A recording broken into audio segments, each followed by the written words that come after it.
بسم الله الرحمن الرحيم. ربنا لا علم لنا إلا ما علمتنا إنك أنت العليم الحكيم. إن شاء الله هنسجل مع بعض إدارة الموارد البشرية وفقا للجدارات. الجدارات اسم جديد شوية في مجال الموارد البشرية، لكن خلونا الأول ناخد كلمة إدارة لوحدها والموارد البشرية لوحدها والجدارات، بس خلينا نمشي ستيب باي ستيب كده مع بعض. هنمشي مع بعض في الكورس على هيئة ازاي أليد البيبل، ازاي تبقى انت ليدر، ازاي تقدر تتعامل مع البيبل غير اي موارد، يعني المورد البشري غير اي مورد مادي، اي موارد تانية. إدارة الموارد البشرية يعني how to lead people. البيبل دول ليهم طبيعة خاصة، معاملة خاصة، ما هواش مكنة، ما هواش حديد، ما هواش تقدر تقول له باور اون يروح شغال، طب وقف المكنة باور اوف يروح مبطلة المكنة. البيبل مش كده. البيبل يعتبر البشر يعتبر بيحكموا 3 حاجات، بيكونوا 3 حاجات: لحم ودم وشعور. اللحم ودم دوت في الموارد البشرية بينميهم الريت والسالري والمرتب والأكل والشرب والشراء والبيع وهكذا. طب والروح بقى؟ الروح دي حاجة معنوية جدا، بتتعامل معاملة سوفت خالص، معاملة حنينة خالص، معاملة بشر يعني بني آدم، يعني معاملة مختلفة. عشان كده السؤال بيقول يعني ايه موارد بشرية؟ يعني ايه بيبول اساسا يعني ايه بيبول؟ يعني ايه موارد بقى؟ يعني ايه موارد بشرية؟ خلونا نمشي شوية وكله ان شاء الله يتضح. الكورس بريزنتد باي دكتور عز الدين مرسي. عز الدين مرسي ليا تليفون في البحرين اللي هو 009 733 50 30 939.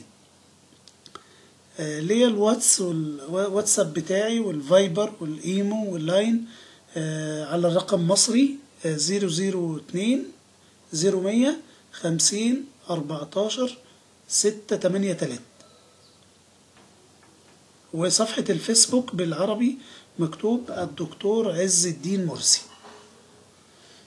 لما هنبدأ نتكلم مع بعض المحاضرات هتمشي من مرجع اسمه إدارة الأصول البشرية في ظل نظم المعلومات. إدارة الأصول البشرية في ظل نظم المعلومات. ولما نتكلم عن كلمة نظم المعلومات يا شباب، يعني هنتكلم على داتابيز، يعني هنتكلم على سيرفر، يعني هنتكلم على داتا موجودة مظبوطة محطوطة جوه تيبل وملفات وجوه داتابيز بالفعل، علشان تساعد اخذ القرار انه ياخد القرار ويقول احنا بنبيع كويس، ما بنبيعش كويس، احنا شغالين كويس، التقرير بتاعنا كويس، لا عاوزين نشد حيلنا شوية، لا عاوزين نصلح الجاب اللي عندنا، عاوزين نعدل الفجوة، وعايزين نعالج الاداء، عايزين نقيم الابريزل، عاوزين. لكن اخذ القرار لما بيتكلم وتحت ايده نظم معلومات الكترونية، تحت ايده ابليكيشن على كمبيوتر، تحت ايده سيستم بياخد منه بيانات ويطلع عليه قرار، بيبقى قرار حكيم ولازم يبقى صح، لانه هو ماشي باسلوب علمي وتحت ايده معلومة بيتكلم بيها. لما نتكلم عن كلمة نظم معلومات في إدارة الموارد البشرية، هنتكلم عن توفير الوقت، هنتكلم عن توفير الجهد، هنتكلم على استخدام الريسورس الصح.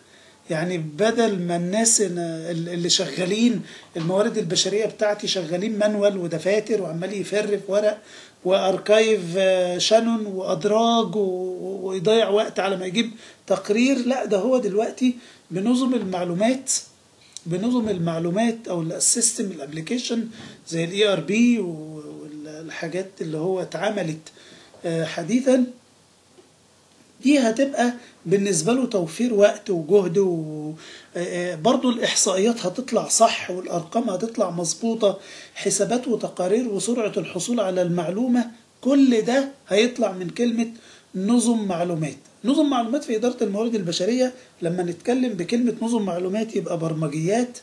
البرمجيات ممكن تتقسم لاتنين، تتقسم لبرمجيات كاستمايزد، يعني بنجيب شركة سوفت وير هاوس مثلا تعمل لنا الابليكيشن، تعمل لنا سيستم بناء على ظروفنا، او ان احنا نشتري سيستم جاهز اوريدي من شركة كبيرة ونريح دماغنا من الوش ده كله، وبعدين هم بيجوا يعملوا ايه بقى، بيظبطوا السيستم على ظروفنا في الشركة، وبعدين يجي تيستر عندنا مثلا يتست الابليكيشن ويطلع بج، ده يناسبنا ده ما يناسبناش، ده يناسبنا ده ما يناسبناش، نرجع اللي ما يناسبناش للشركة تاني يصلحوه ويرجعوه لنا تاني كابليكيشن، لما يرجعوه نعمل له تيستر تاني، نعمل له تيست تاني ونطلع فيه لا اما في بج او ما فيش، لو في بج بيرجع، لو ما فيهوش بج خلاص بيبقى ستيبل ونبدأ نشتغل عليه.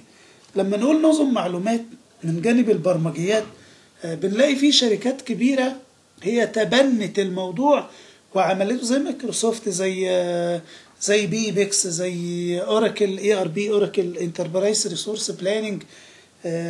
هنلاقي طلع لنا مصطلحات تاني مع نظم معلومات، اي ليرنينج، اي ريكروتنج، اي اتش ار ام، اي جفرنمنت، يعني هنلاقي في مصطلحات جديدة بتتجدد علينا، فاحنا لازم احنا كمان نعمل لدماغنا اب تو ديت، يعني نرفرش دماغنا كده ونشوف ايه اللي بيتقال في السوق جديد، علشان انا كمان ما بقاش عندي يجي 30 سنة 35 سنة وعجوز مش عارف الدنيا حواليا ماشية ازاي. لما بنتكلم عن نظم المعلومات غير كلمة إدارة الموارد البشرية، إدارة الموارد البشرية شغالة منذ بدء الخليقة، يعني مورد بشري يبقى في نظام موارد بشرية بيشتغل إزاي، هو ده اللي مختلف تبع العصر، هو ده اللي مختلف تبع الوقت وتبع التكنولوجي وتبع الإمكانيات والإلكترونيكس، كل ده مختلف عن بعضه. بناخد مع بعض يا شباب في الكورس ايه هي الابعاد الاساسيه لمهام العاملين. لما نقول موارد بشريه يبقوا عاملين، يبقوا موظفين، يبقوا بيرسونال، يبقوا افراد، يبقوا مديرين، يبقوا ستراكشر، يبقوا مسار وظيفي، كل ده يمت الى الموارد البشريه بصله. هنقول مع بعض العناصر الرئيسيه اللي تحكم اداء الوظيفه وازاي يفهمها الموظف وازاي يأديها. هنتكلم مع بعض عن وظيفة الأفراد، وهل هي فعلا بتتوقف على طبيعة حالها في التطبيق، ولا على قدرة الأفراد واستطاعتهم في الأداء، ولا على حجم المؤسسة، ولا على مكانة المؤسسة التنافسية، ولا على قيمة المرتب، ولا على حساسية الشغلانة، ولا حجم العمل، ولا الخطورة والمخاطر، ولا على الظروف اللي بتطبق فيها هذه الوظيفة، ولا على كل ده مع بعض، ولا لو الموظف ابن اخت المدير يبقى ليه شغل تاني، ومش ابن اخت المدير يبقى ليه شغل اولاني، وهكذا. لما هنيجي نتكلم عن الموارد البشرية هنتكلم على هل يتساوى المورد البشري بالمورد المادي او المورد المالي.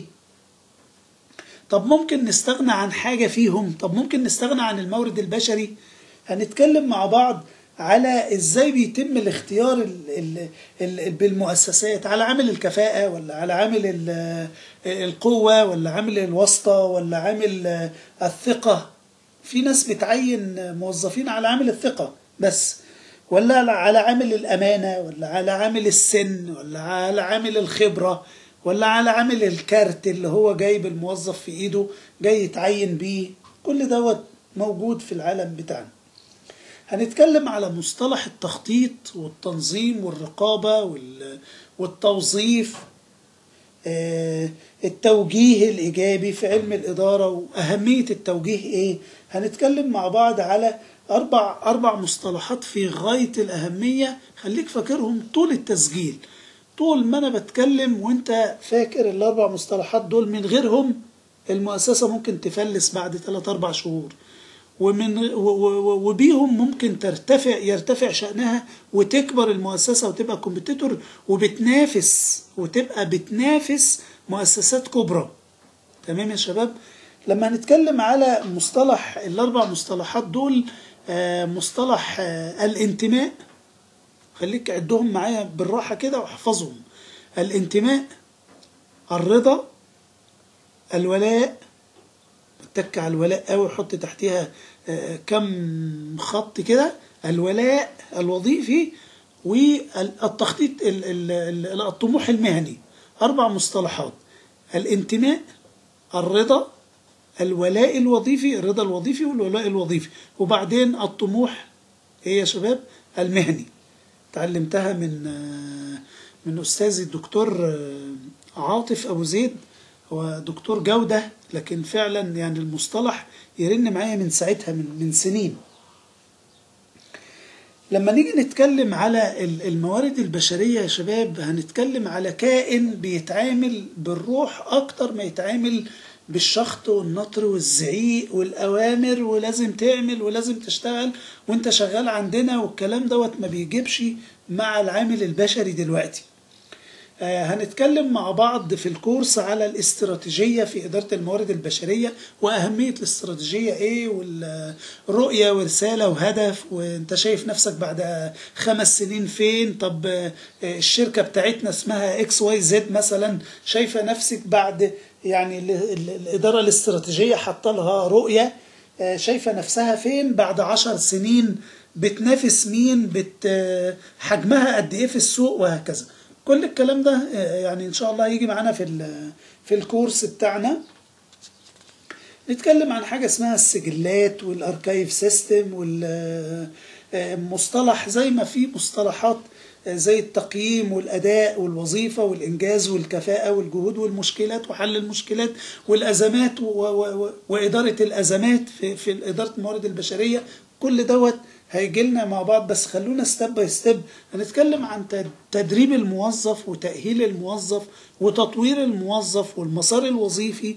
هنتكلم مع بعض في الكورس عن مصطلحات كتيرة جدا. لما هنيجي نتكلم عن المقابلات، هنتكلم على المقابلات الشخصية، هنتكلم على الانترفيور، انت المقابل للراجل اللي جاي يشتغل. هل ممكن نعمل انترفيو عبارة عن 10 انترفيو مع بعض في نفس الوقت ذا سيم تايم، بنوفر الوقت وما يبقاش الوقت بتاعك كله ويست اوف تايم كده، مضيعة للوقت. هل لازم الانترفيو كله يمشي واحد ورا واحد ورا واحد ورا واحد، وكل واحد من الناس اللي جايه تمتحن انترفيو عندنا مقابله شخصيه لازم يقعد لوحده، ولا في انواع تانية من المقابلات الشخصيه؟ في مقابلات شخصيه ممكن تتم من غير مدير خالص، من غير مقابل خالص، هما مع نفسهم كده في مكتب مقفول عليهم، وفي يعني قناة اتصال زي كاميرا وTVS ولا حاجة، وبتنقل لنا الصورة، ومن التصوير نفسه نطلع اللي احنا عايزينه وما نضيعش وقت. بس خلونا نمشي مع بعض. في حاجة عندنا اسمها دامي انترفيو، بنعملها في بعض الأحيان مع ناس وهكذا. هنمشي مع بعض 13 حلقة إن شاء الله، 13 تسجيل بيتكون، لأن ده تكوين الكتاب بتاع إدارة الأصول البشرية في ظل نظم المعلومات. هو بيتكون من 13 شابتر، منهم بيبدأ بالفصل الأول اللي هو النهاردة الكلام بتاعنا عليه، اللي هي الإدارة. يعني إدارة إن جنرال، يعني اللي هو إدارة عامة، إزاي أدير، إزاي أبقى إداري جيد فعال، إزاي أبقى قائد فعال. عارفين طبعا في فرق بين المدير والقائد، بس خلونا نمشي شوية. بيبدأ بملخص وافي عن الإدارة الفعالة عامة، وبينتقل إلى الفصل الثاني بنتكلم بقى عن الموارد البشرية نفسها. بنتكلم عن الاستراتيجية والتخطيط والتحليل الوظيفي، وفي التحليل الوظيفي بنتكلم عن وصف الوظيفة، وبنتكلم عن توصيف الوظيفة ومواصفات الراجل شاغل الوظيفة الشاغرة. يعني مثلا أنا مش هجيب حد أشغله في شركة مقاولات يمسك دقاق مثلا في الشركات اللي هي بترصف الطرق، بتكسر الطريق وبعدين ترصفه، فيجي أجيب أنا واحد عينته غلط، يعني أنا الغلطان، فبس هو اتعين خلاص عشان هو يمسك الدقاق ده، فيبقى جاي هو يكسر في الاسفلت وماسك الدقاق اتقل منه كده مثلا، وتبص تلاقيه هو بعد يوم ونص يومين 3 وجاله غضروف مثلا، فعشان انا عينته غلط فهو جاب لي كارثه، وجاب لي اصابه عمل، وجاب لي قانون، وجاب لي قضيه، وجاب لي يعني هيضرني. بس هو يبقى انا كده شغال صح، يبقى انا كده اتش اريان صح، يبقى انا راجل بتاع اتش ار كفء يعني على قد الشغلانه؟ ما اعتقدش. لكن على لما تيجي تعين حد ادرسه كويس، ما تعينش على مبدأ الثقة لوحدها، الامانة لوحدها، المنتاليتي لوحده، الذهن لوحده، القوة لوحدها. لا رئيس، كل وظيفة وليها وصف وظيفي، وكل راجل ليه توصيف وظيفي.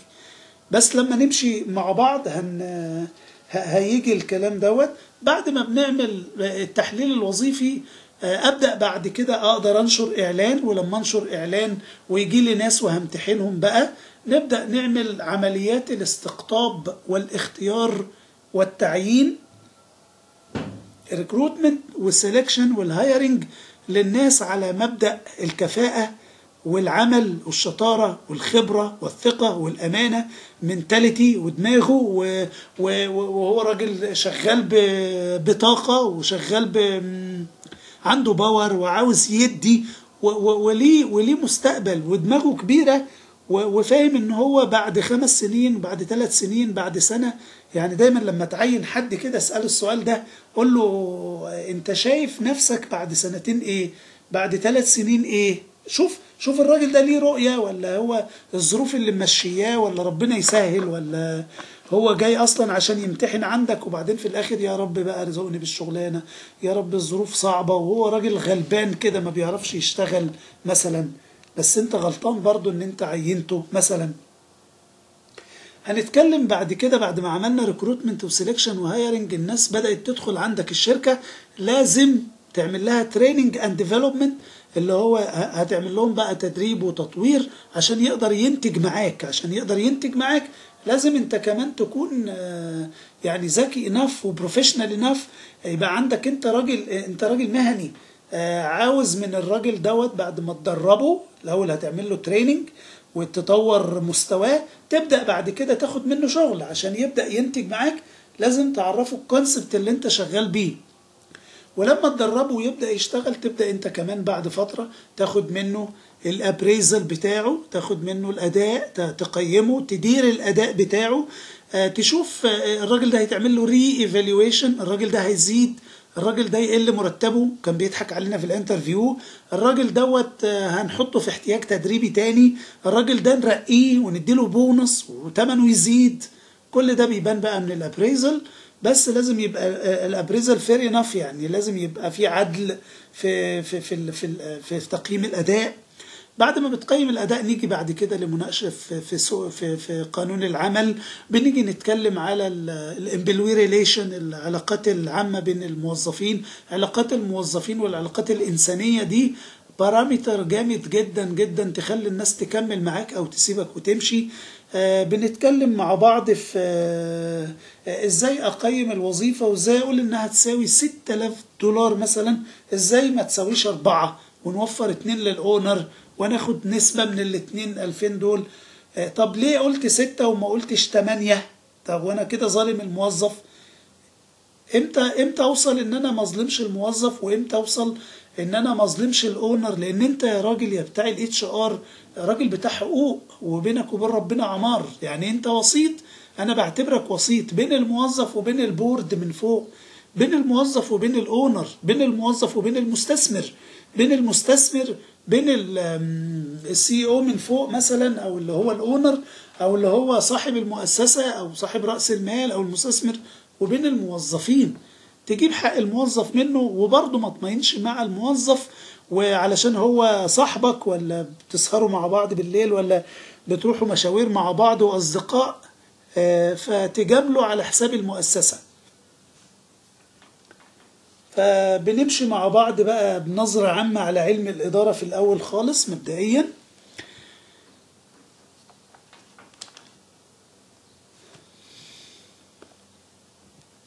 الانستراكتور اللي معانا اسمه عز الدين مرسي.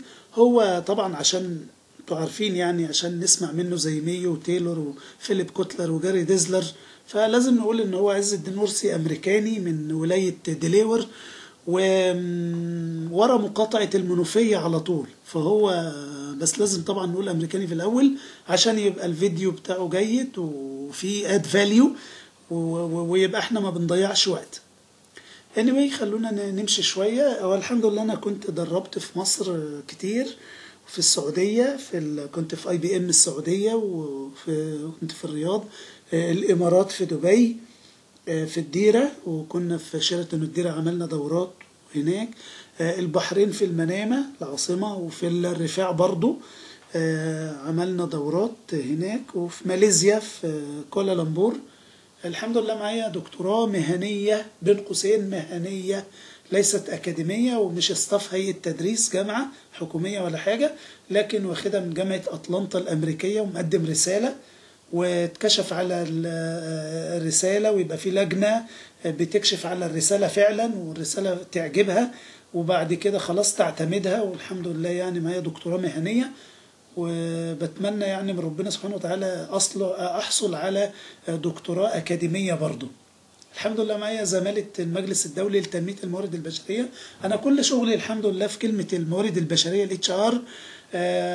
معايا MBA ماجستير برضو مهني إدارة الأعمال في HR برضو من جامعة دوفر الأمريكية، بين قوسين المهنية زي أطلانتا الأمريكية المهنية، ودايما أضغط على كلمة المهنية علشان محدش يفتكر إن دكتوراه أكاديمية ويبقى يفكروك باستاف هيئة تدريس وإن أنت يعني معاك دكتوراه. لا يعني خلونا صراحة ونقول الصراحة. يعني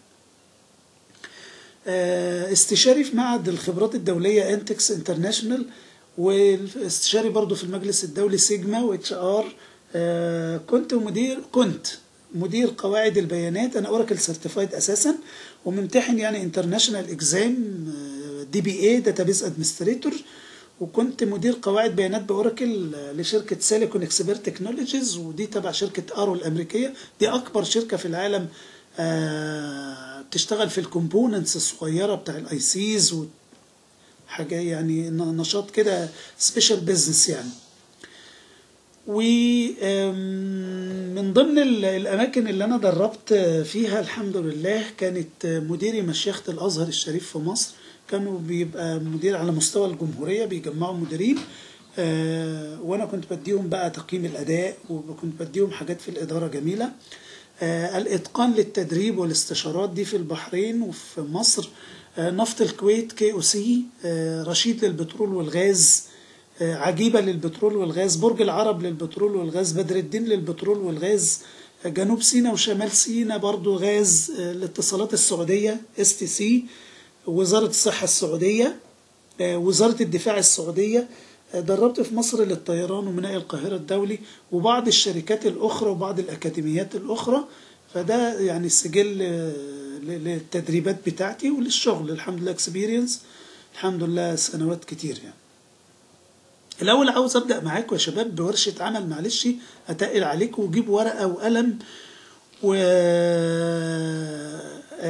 شوف السؤال بتاع لماذا علم إدارة الموارد البشرية، ليه أنت ناوي تتعلمه، ليه أنت بتسمع الفيديو بتاعه، ليه اشتريت فيه كتب، ليه يعني واي يعني، وماذا أتوقع من البرنامج، يعني أنت مستني إيه بعد ما تسمع الفيديو، إيه الأد فاليو اللي أنت منتظرها علشان نبقى ماشيين صح، عشان في آخر المحاضرات تجيب الورقة اللي انت كتبتها ورشة عمل في الأول، ماذا يعني أتوقع من البرنامج،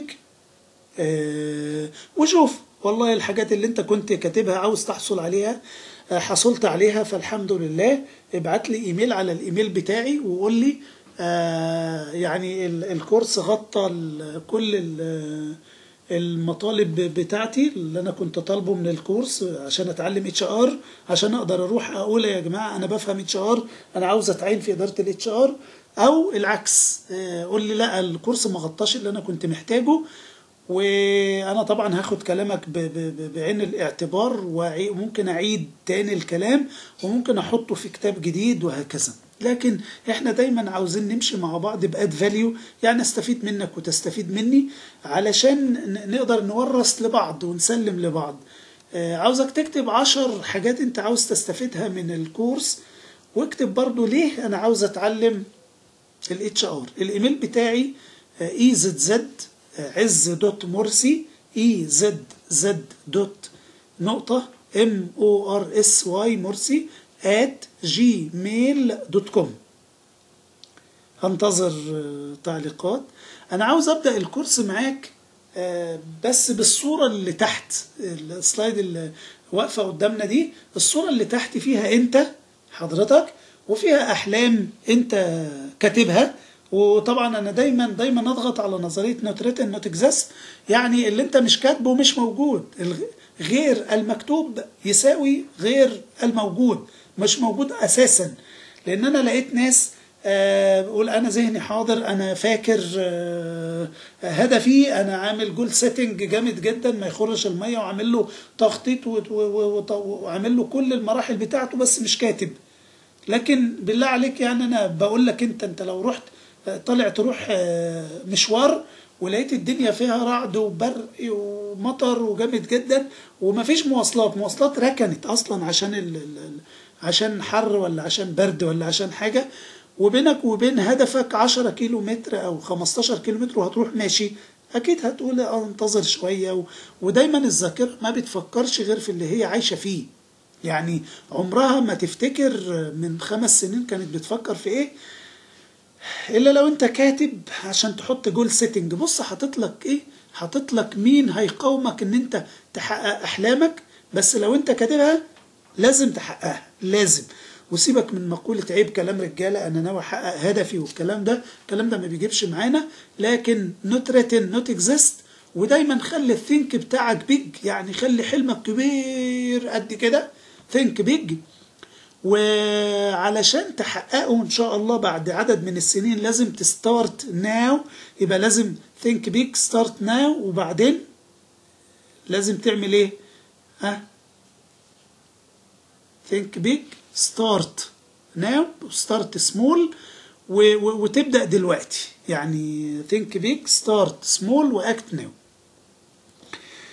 حاطط لك مين هيقاومك، حاطط لك أقارب. يا نهار أبيض، قرايبي هم اللي هيقاوموا فعلا، هم اللي هيحاولوا يعطلوك. زمايلك المثبطين المتشائمين، المجتمع لوحده ليه ظروف خاصة، والثورة قامت والظروف بقت صعبة والفلوس قلت والشركات مشتنا وانت شايف الظروف وهنعمل ايه ونسوي. لا خالص خالص، اوعى عد من ال6 دول. وطول ما انت ماسك الهدف في ايدك في ورقة كده يبقى لازم توصل، وهتقدر تتحمل وتجمد قدام المثبطين والأقارب والذنب والخوف والمجتمع. واوعى تخاف، انت ربنا سبحانه وتعالى خلقك، وعلى فكرة ربنا بيحبك. يعني شوف، ربنا خلقك وربنا بيحبك وربنا عاوزك تنجح. يعني زلل لك كل حاجة، زلل لك الأرض تعيش عليها، وزلل لك الرزق، وزلل لك الهدوم، وزلل لك المواصلات، كل ده عشان توصل وتعمل جول سيتنج وتحقق. فاوعى تخيب الظن فيك. لازم تنجح، لان انت ما عندكش حل تاني، لا اما تنجح لا اما ايه تنجح برضه. اوعى يكون عندك حل تاني غير كده. عاوزك اول ما تمشي بقى مشوار وتيجي تحضر الاتش ار ولا تسمع فيديو الاتش ار، لازم تسأل نفسك شوية اسئلة. ليه انا هسمع الاتش ار؟ ليه هشتري كتاب وادفع فيه فلوس؟ ليه هحضر كورس وادفع فيه فلوس؟ طب بعد ما اخد الكورس هعمل ايه؟ طب انا متوقع منه ايه؟ طب هل الهدف واضح اساسا، ولا انا الموضوع عن راحة نفسية كده وربنا يسهل وخلاص؟ طب انت تقدر تدير نفسك فعلا لما تبقى في ظروف صعبة؟ تقدر فعلا تستحمل وتكمل؟ وهكذا. عاوزك في الورقة اللي انت طلعتها من شوية ديت تكتب امثلة لحاجات كانت في دماغك قدرت تنفذها، وامثلة تانية واكتب بصراحة ما قدرتش تنفذها. اللي ما قدرتش تنفذه لو كنت جيد جدا وكتبت بقى انت ما قدرتش تنفذه ليه، يبقى انت كده 100 بيرفكت، واكيد ان شاء الله هيتحقق معاك في محاولة قادمة ان شاء الله. تمام كده؟ تمام. انا عاوزك مصمم، عاوزك عندك الهدف، تعمل جول سيتنج. هنمشي بالترتيب يا شباب على السيكونس اللي قدامنا. نظرة عامة على علم الإدارة، مقدمة في إدارة الموارد البشرية، هنشتغل على استراتيجية الموارد البشرية برؤية ورسالة وهدف. لو تلاحظ تلاقيني كاتب الموارد البشرية الذكية، لأن ده مصطلح جامد جدا يعني. التخطيط للقوى العاملة أو البيرسونال بلاننج أو الجدارات، تحليل الوظائف، الاستقطاب والتعيين والاختيار والتدريب والتطوير وتأثير الجدارات عليها، إدارة وتقويم الأداء، تقييم الوظيفة والعمل، المرتبات والمزايا والحوافز، مناقشة في قانون العمل. مش هناخد قانون العمل، ولكن قانون العمل لوحده كورس لوحده الحقيقة، فكتاب لوحده يعني مش هناخده معانا، لكن هنتناقش فيه. والعلاقات الإنسانية، مرتبات ومزايا وحوافز، والعلاقات الإنسانية وإنهاء وانتهاء الخدمة، ومعالجة الحالة النفسية الأهل، قوة المعاشات. هنحاول نناقش الأربع مصطلحات: الانتماء والرضا والولاء والطموح المهني. هنحاول نعمل ورشة عمل على موضوع أخدونا لحم ورمونا عظم وهكذا يعني. المهم ان احنا ان شاء الله يعني I hope from Allah that ان الكورس يبقى مفيد لينا وعامل add value لينا ونستفيد بعديه. هبدأ معاكم الحقيقة بالثلاث رموز دول KSA. كل حرف من دول بكلمة معانا. هم طبعا يشبهوا على رمز المملكة العربية السعودية، لكن هم مش المملكة العربية السعودية. هنمشي على الكي، هتبقى knowledge معلومة، والأخد منك معلومات. الاس هاخد منك اكتساب مهارات skills، والاي هتبقى الاتيتيود اللي هو قناعة، سلوك، يعني تغيير قناعات سلبية مثلا، اتجاه وهكذا. knowledge skills attitude. عشان نستفيد بالكورس عاوزك تقفل الموبايل زي حالاتي كده، او تعمله سايلنت، مش فايبريشن، تعمله سايلنت عشان ما تاخدش بالك منه لما يرن. انسى الانترنت شوية، مش خالص بس انساها شوية. نو راديو، نو فيديو، نو ريبورتس، نو مانجمنت. طبعا احنا بندرس مانجمنت، بس انا عاوزك تبقى ما فيش مانجمنت معاك دلوقتي علشان نقدر يبقى في استفادة. هندخل بقى النظرة عامة على علم الإدارة in general يعني. هناخد مع بعض علماء قالت في الإدارة، ناخد القيادة الإدارية، ناخد الإدارة والقيادة لأن في فرق بينهم. هناخد وظائف الإدارة: التخطيط وتنظيم وتوجيه وتحكم ورقابة وتوظيف، ووظائف الفانكشن بتاعة الإدارة نفسها. هناخد مع بعض أحجام المنظمات والمؤسسات: دولي ولا قومي ولا إقليمي ولا حجم صغير ولا هكذا.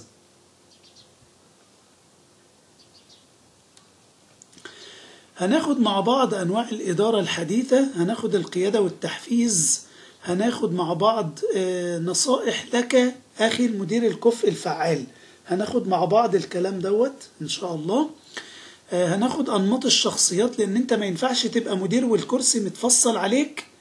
أنا عاوز الكرسي يبقى متفصل عليك وتبقى أنت على قد المسؤولية، والكرسي مش مبهوأ عليك. دي مصطلحات عندنا في الاتش ار برضو، خلي بالك منها. هناخد مع بعض أنماط الشخصيات، وناخد بعض من لغة الحواس، لغة الجسد body language، والأنماط الإدارية. طبعا احنا عارفين أن أنماط الشخصيات 4، لكن لما نحطهم في الخلاط بقى ونشوف الوجهة اللي احنا بنقيس عليها هنعرف يعني ايه كتير، فوق 60 فوق 100 نمط من أنماط الشخصيات، لكن في الأصل هم 4. anyway خلونا بقى نبدأ ونقول علماء قالت في الإدارة. دايما أحب أبدأ لما تيجي بدايتي في أي حاجة، كتاب إدارة المشروعات، كتاب الاتش ار، كتاب الإدارة العامة استراتيجية، أي حاجة، دايما أحب أبدأ بالعلمائنا وأساتذتنا. ابن خلدون، دكتور محمد محمدي، ناس يعني من علماء العرب، من علماء المسلمين، من العلماء اللي هم احنا المفروض ده علمنا والمفروض ناخد منه. وبعد كده نجيب بقى برضو اسقاطات ومشاهد من عند تايلور ومايو وورن بينيس جاري ديزلر، فيليب كوتلر، الناس اللي هم اتكلموا برضو في علم الإدارة وعلم إدارة الموارد البشرية تحديدا يعني. لكن واي نوت يعني ان احنا نبدأ بعلمائنا احنا، لان ده علمنا احنا الحقيقة. دايما حتى انا كنت اقول على البلاد عندنا بلاد مصدرة للعلماء، يعني بتطلع كل سنة كل سنة علماء تصدر لبره، يعني يبقى ابنك عندك وانت تسيبه يطير وهكذا. اوكي، نشوف كده ابن خلدون في مقدمة ابن خلدون. عبد الرحمن بن محمد بن خلدون الحضرمي كان بيقول ايه بقى؟ بيقول ان يعني سبق بالتسطير والكتابة في علم الإدارة والتعريف لعلوم الإدارة. كتب في مقدمة ابن خلدون أن قارئ التاريخ، بص بقى بين قوسين اهو، أن قارئ التاريخ ينبغي أن يمحص الحقائق التي يدرسها ويربط بينها. شايف بقى؟ يمحص الحقائق دي والتي يدرسها ويربط بينها ويبحث العلاقة بين النتائج والأسباب. الله على الإدارة، هي دي الإدارة، مفيش إدارة غير كده. ويحلل هذه الأسباب تلك النتائج ويتنبأ باتجاه الوقائع في المستقبل، ويتنبأ باتجاه الوقائع والواقع في المستقبل بناء على هذا التحليل. هو يستقرئ الواقع، يستقرئ المستقبل، مش دجل ومش شعوذة ولا حاجة، ولكن بناء على قيم وإحصائيات ونتائج حصلت 3 شهور اللي فاتوا، أبدأ أتنبأ ب3 شهور كمان. طبعا ابن خلدون كده بيلخص لنا شوية كلمات زي الدوكيومنتيشن اللي احنا نسيناه أساسا. نسينا دوكيومنتيشن، وأساسا نسينا نكتب لنفسنا، وأساسا نسينا ندون أي حالة حصلت لنا. يعني في إدارة الأزمات لو أنت حصلت مثلا نوة عند البير ولا حاجة، وونش بدأ يعني كان شغال وما وقفش وقت العاصفة وكده، وكان شايل سيلندر كده تتمرجح في الهواء مثلا، فهيعمل كارثة، هيعمل أزمة. طب حصلت أزمة وناس اتعورت وكده، ده في الشتاء بتاع سنة 2015 مثلا. بعد شوية اتحلت المشكلة الحمد لله، والدنيا تمام وكله بقى ساتسفاي، وهنبدأ نشتغل تاني. يلا بسم الله الرحمن الرحيم ونشتغل. ماشي، أنا زي الفل، بس هل أنت كتبت إيه ظروف الحادث؟ إيه اللي حصل؟ هل الونش دوت كان شايفين صيانته الدورية اشتغلت ولا لأ؟ هل السواق كان شارب ولا مش شارب؟ هل سواء الونش يعني هل الونش طالع مظبوط؟ هل الونش وهكذا، هل الظروف كده؟ ونكتب الحالة دي علشان الشتاء بتاع سنة 2016 ما جيش انا بقى ابقى شغالها بهزرد كده، كل حاجة في حياتي شغالة وخلاص، يعني يحصل نفس الكارثة، نفس الونش، نفس السواق. الله، يبقى احنا بنهزر مش بنشتغل بإدارة أزمات وكوارث. وده زي ما احنا شايفين، انا مش عايز اقول حاجات معينة بتحصل بأسامي، لكن انتوا عارفين ان ده بيحصل. فلو بعدنا عن الدوكيومنتيشن والنظم الخبيرة اكسبرت سيستمز، يبقى ابشرك ان انت لا يمكن يبقى عندك تقدم، ولا يمكن وتنك طول عمرك تستورد المعلومة، والمعلومة تحت ايديك، وتنك طول عمرك تستورد التكنولوجي. الله يا ابني، ما انت اللي بتصنعها في اليابان، ما انت اللي بتصنعها في اليو اس اي، ما انت اللي بتصنعها في المانيا. لكن للأسف انت ما دونتش، انت ما عملتش دوكيومنتيشن، ما عملتش توثيق للحالات بتاعتك عشان تورثها للشباب اللي طالع، تورثها للأجيال اللي طالعة، وياخدوا بالهم بعد كده ما يعملوش نفس الخسائر، ما يعملوش يا راجل ما يرصفوش الشارع 3-4 مرات في السنة نفس الشارع. علشان كان الراجل اللي هيمضي بتاع الكهرباء كان غايب، كان في المصيف، ومضوا القرار من غير ما يبقى موجود. مش كده؟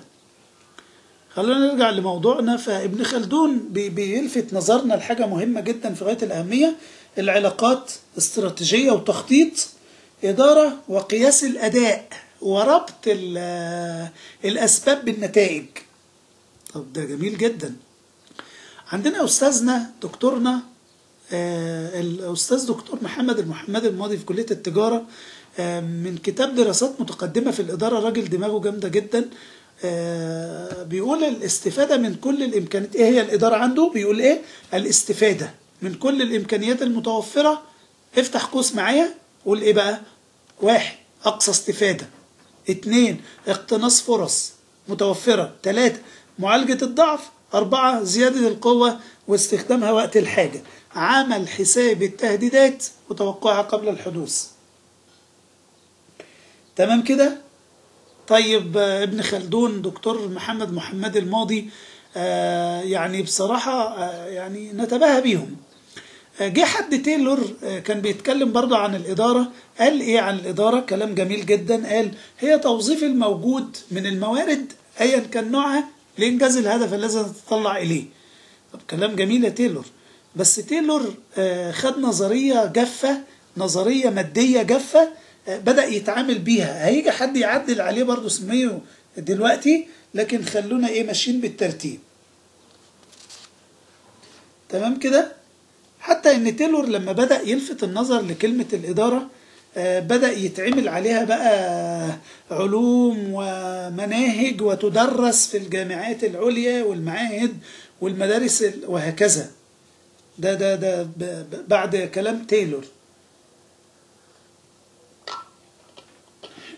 بدأ يتعمل عليها حاجة اسمها MBA الماستر اوف بزنس ادمنستريشن في الموارد البشرية، MBA في التسويق والبيع، MBA في الحسابات، MBA في علم إدارة التمويل والإنفستمنت الاستثمار، MBA في الاقتصاد، MBA في إدارة المشروعات، MBA في الجودة، MBA في الإدارة البحتة وهكذا. جه تايلور يعني كان تطوير تايلور قال الناس بتقدر يا جماعة تشتغل أكتر ما هي بتشتغل دلوقتي، يعني أحلف لكم. قالوا لا ما تحلف لناش بس ورينا. فجاء على موظف في مصنع حديد مثلا، قال له سميث انت بتقدر تنقل كام سيخ يا سميث؟ قال له اقدر انقل 60 سيخ في اليوم. قال له جميل، ده ممتاز جدا، ده حاجة فخمة قوي، انت فعلا بتعمل كده؟ قال له اه. قال له تقدر تخليهم لي 70؟ قال له بس على قد فلوسهم. طبعا الكلمة دي مش غريبة علينا. قال له طب بص يا سميث، كلام رجالة كده دي اليمان. قال له ايه؟ قال له لو خليت ال60 سيخ دول بقوا 120 سيخ انتاج او نقل او اي حاجة، انا هضاعف مرتبك. انت بتاخد كام في اليومية؟ 200 دولار، هخليك 400 دولار. طبعا مش مصدقه، زي ما احنا عارفين المديرين بيضحكوا على الموظفين، يقول له اشتغل بس واعمل اللي انت تقدر عليه ومالكش دعوه، انا في ظهرك، انا هجيب لك حقك، انا هعمل لك بونص، انا هعمل لك البحر طحين، وبعدين تضحك على الموظف بتاعك بعد كده. فيجي تايلور راح عامل ايه؟ اول ما راح مخلص فعلا العدد اللي وعد بيه، راح مديله مرتبه على الترابيزه. قال ايه ده ما بيضحكش عليا، انا كنت متوقع انه بيضحك عليا. راح جه بعد كده زمايل سميث قالوا الله تايلور طب ما تعاملنا زيه بقى، ما فيش حد احسن من حد، احنا برضو نقدر ننتج كتير، فايه رايكم؟ ضاعف الانتاج. وانا صاحب المصنع لما بيشغلني ب5-6 آلاف دولار مثلا، ولا بيشغلني باي ريت، هو بيضرب الرقم ده في 4 يكسبه من ورايا. I know that. بس هو برضه بيصرف ضرايب وأرضية وإيجار ومكن ومبنى وسجل تجاري، والناس بيجوا له يكشفوا على الورق بتاعه يغديهم وحاجات كتير يعني، فخلاص براحته. لكن أنا إيه المانع إنه يقول لي اشتغل أقصى حاجة عندك وضاعف مرتبك؟ أنا موافق. بس هي الحقيقة كانت نظرية تايلور كانت نظرية مادية شوية، لأن اللي ما قدرش ينتج خد على قده، فبدأ يصير الأحقاد بين الزملاء، وبدأت تبقى النظرية مش زي ما هو عايز يعني. الحقيقة اللي جه بعد كده يعدل النظرية من مادية قوي بالشكل ده ويراعي العامل النفسي المعنوي، مايو. بعديه بقى ألتون مايو بدأ جه يعدل الكلام اللي كان تايلور غرسه في نفوس الناس، المعاملات الشخصية وإنسانية. بدأ يراعي هو مايو بقى، بدأ يراعي الكلام دوت. فبدأ يعمل إيه؟ بدأ يعمل تيم وورك، ولو حد غايب نشيله يا جماعة، ولو حد مش قادر مفيش مشكلة نستحمله وهكذا. وبدأ يطور نظرية تايلور في إنه يقول له إيه؟ أقول لك حاجة، أنا عارف إن أنت بتعرف تنتج ضعف إنتاجك، بس أنا عاوز أسألك إيه؟ أنت بتنتج في وقت الذروة قد إيه؟ ووقت ما أنت أعصابك مرخية شوية قد إيه؟ ووقت ما أنت عندك خمول قد إيه؟ ومش لازم نقيس حياتك كلها على وقت الذروة، أنا مش مشغل عندي مكنة حديد يعني. تمام كده؟ فبدأ يكسب الناس من الكلمة دي، بدأ يكسب الناس الحقيقة من ان هو يحسسهم انه باقي عليهم وان صحتهم مهمة وبتاع، فبدأ يمشي بالشكل ده معاهم. فبدأ يعمل لهم بقى مجموعة من العاملين ارتبطوا ببعضهم ارتباطا وثيقا يجمعهم الحب والأخوة والإيثار. ده مين؟ ده ميو. حد تاني جه اسمه وارن قال ايه بقى؟ قال ان الإدارة، بص بقى تعريف جميل قوي وبسيط، الإدارة ما هي إلا توضيح الرؤية والهدف الخاص بالمؤسسة للموظفين بس، كفاية. ايه تاني؟ قال لما انا اوضح لهم الرؤية هم هيعرفوا ينفذوا بالطرق والادوار للوصول للرؤية والهدف. لما اوضح لك انا الرؤية اللي احنا هنمشي عليها ال6 شهور جايين، انت اوريدي هتاخد كلامي وتبدأ تعمل ايه؟ هتبدأ تستخدمه في خدمة الرؤية. كلام جميل، كلام معقول. دي كلمة كان علمها لي الدكتور عزب في بعض المحاضرات بتاعته، كنت بحضر له بعض المحاضرات فكان بيقول كده، فعجبتني من ساعتها، يعني انا اتعلمتها منه الحقيقة. كلام جميل، كلام معقول. ورن تاني قال ان الإدارة هي فن. احنا كنا دايما نقول ايه، هل هي فن ولا علم ولا هل هي الاثنين؟ فقال ان الإدارة هي فن في طرق توجيه الموارد المتاحة في شتى صورها. صورة الموارد طبيعي يبقى نوجهها كويس، طب بشري يبقى نوجهها كويس، طب مادية طب نوجهها كويس، طب مالية نوجهها وهكذا. الإدارة هي الفن في طرق توجيه الموارد المتاحة في شتى صورها. تمام كده؟ استنى، في حد تاني أمريكاني زي الناس اللي فاتت دي اسمه عز الدين مرسي، جه برضه اتكلم هو كمان. اشمعنى هو؟ يعني هو برضه أمريكاني من مقاطعة ديليور، ولاية ديليور، من مقاطعة المنوفية. فعز الدين قال بقى، بس بيتكلم على الإدارة الذكية، قال هي التي تدفع العقول البشرية لتحقيق أهداف واستراتيجيات ورؤى المؤسسة. لحد كده مفيش كلام، مفيش صعوبة.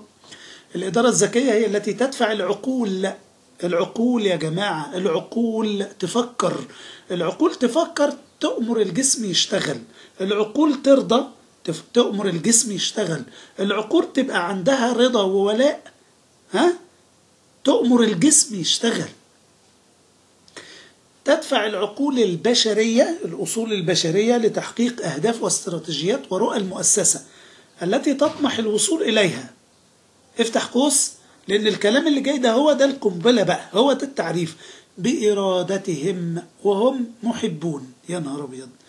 يبقى الإدارة الذكية بتدفع الموظفين للوصول إلى الهدف بإرادتهم هم، ما بنزعق لهمش، ما بنشخطش فيهم، ما بندهمش جزء، ما بنعملش، ما بنسويش، ما بنتخانقش، ما بنهزقهمش قدام بعض. اوكي. وهم بإرادتهم وهم محبون، يشعرون بحب الإدارة لهم، يشعرون أن الإدارة تبذل وقت وجهد لمصلحتهم لكسب الرضا الوظيفي. طيب، قال حاجة تاني الراجل ده، ده لسه ما خلصش. قال ايه تاني؟ قال ان الإدارة الذكية برضو هي التي تعتبر المورد البشري شريك استراتيجي للمؤسسة. يا نهار أبيض! النجاح نجاحك، انتوا اللي بنيتوا الشركة، انتوا الله ينور عليكم، احنا من غيركم ولا حاجة، وناقصنا كم مليون حاجة، انتوا يعني كل حاجة، انتوا السبب في النجاح، وليكوا نسبة آخر السنة من البروفيت بتاعنا 2%. يلا هنبغدد عليكم. ماشي. قال ايه تاني؟ قال ان الإدارة الذكية هي التي تؤهل وتطور الموظفين عشان نشتري منهم الرضا والولاء. اوكي. الإدارة الذكية هي التي تؤهل وتطور الموظفين لأداء مهامهم في أحسن صورة، أقل وقت، أقل تكلفة، باستخدام الموارد الموجودة بفعالية. طيب، جينا نتكلم يعني ايه إدارة، يعني ايه قيادة. هو مختصر كده بنقول ان الإدارة المدير والقائد. يعني المدير يا شباب هو الراجل اللي هو تعين مدير، وقانون العمل اداله حق انه ياخد بوكس مدير، وان سكنه في بوكس اسمه مدير، وان هو صلاحياته 1 2 3 قانون العمل بيديهم له طالما هو مدير، ويقف ويقول في وسط الطرقه بتاع الشغل انا المدير وهكذا زي فؤاد المهندس. تمام تمام. فهو ده المدير. طب والقائد؟ القائد هو اوريدي معاه برضه، وهو كمان بيعرف يشتغل ويعرف يقول الكلام ده كله. بس القائد بقى مختلف في حتة صغيرة، انه بيستمد صلاحياته منين؟ من حب الفريق. من حب الفريق فعلا. يقول القيادة بقى الإدارية يدمجوهم مع بعض، يقول ايه؟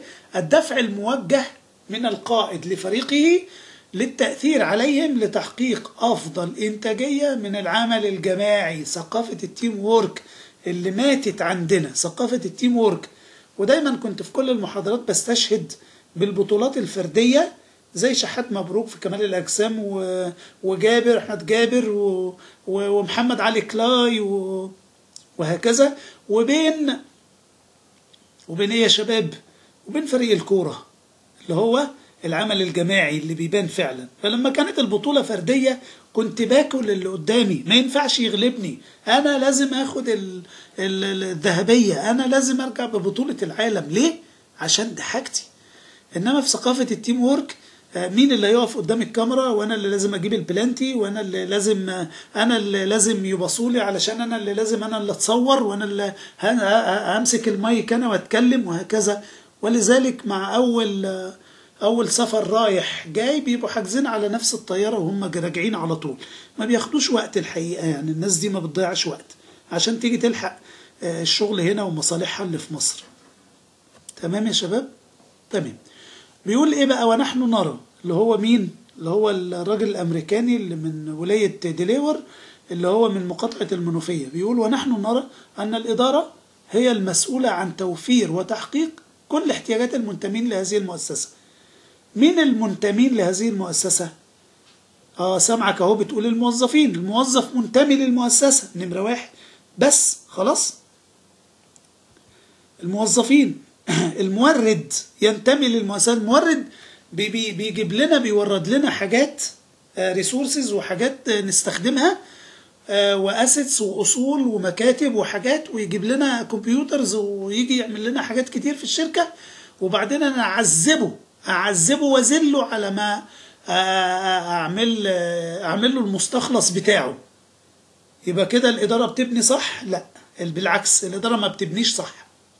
العميل بتاعي، بلاش كلمه العميل، العملاء، بلاش كلمه العملاء، الزبائن. يعني الزبائن اللي هم بيستخدموا المنتج بتاعي، لو انا ما خدمتهمش وغيرت الصوره الذهنيه لدى العميل بتاعي او الزبون بتاعنا، ما هو هيقعد يكلم الناس وحش عن المنتج بتاعنا، ويبقى كده شكرا يا ريس. يبقى الاداره بتردم، بتفحت وتردم، تفحت وتردم، انما ما بتحطش مواسير.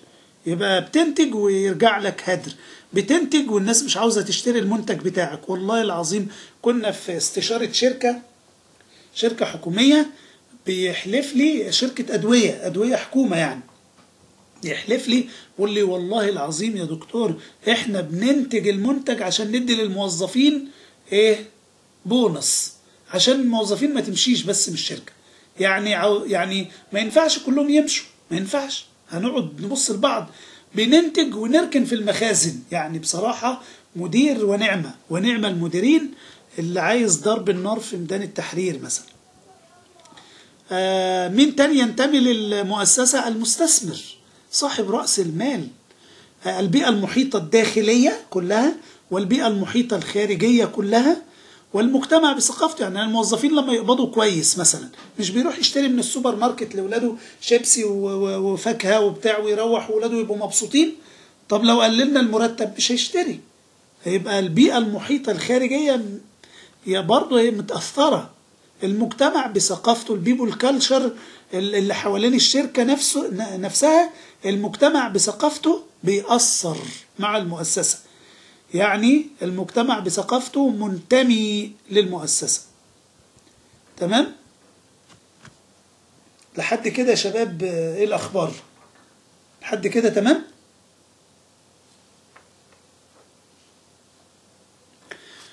طيب تعال ننقل على كلمة وظائف الإدارة بقى. وظائف الإدارة في مدارس قالوا 4 مدارس قالوا 5. هنتكلم على تخطيط، تنظيم، توجيه، تحكم، رقابة. امسك التخطيط. فاكرين أول صورة بدأنا بيها كان الراجل مخطط ورقة في إيده وعامل لها جول سيتنج وناوي يوصل للهدف مع كون الست مثبطات اللي كانت قدامه ومصدات الرياح اللي كانت قدامه. كل ما يقدم خطوة ياخد على دماغه خبطة، كل ما يقدم خطوة ياخد على دماغه خبطة. فاكرينهم؟ الأقارب، الأصدقاء المثبطين، المتشائمين، الذنب، الخوف، الكسل، النوم، كل دوت بيعتبر بالنسبة لصاحب الهدف معطله. طيب لو أنا مخطط وكاتب في ورقة والنوت ريتن نوت اكزيست، فاكرين نظرية نوت ريتن نوت اكزيست؟ اللي مش مكتوب ايه يا ريس؟ مش موجود.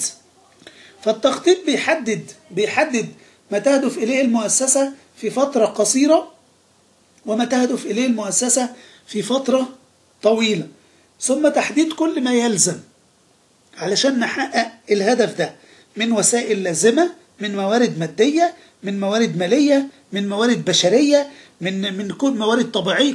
كل الموارد اللي عندك استخدمها في التخطيط. ليه بقى؟ عشان توصل لإيه؟ لرؤى المؤسسة. فاكر؟ بحب، بإرادتهم يعني. تمام؟ لتحقيق الأهداف مع مراعاة الظروف التي قد تطرأ على المؤسسة. يعني لازم انت الناس بتوع الفوركاستنج اللي عندك، الناس اللي بتتنبأ، عارف انت المصطلح ده؟ في عندك ناس بتتنبأ بأن الشغل هيمشي صح ولا هيمشي غلط.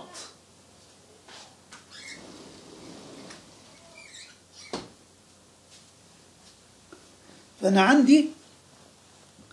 عندي في إدارة كاملة متخصصة كده اسمها بتتنبأ، بتاعة الفوركاست، يعني اللي هو بيتنبأ ال6 شهور اللي جايين شغلنا هيبقى ازاي، السنة اللي جاية هيبقى شغلنا ازاي، الظروف البيئة المحيطة ايه.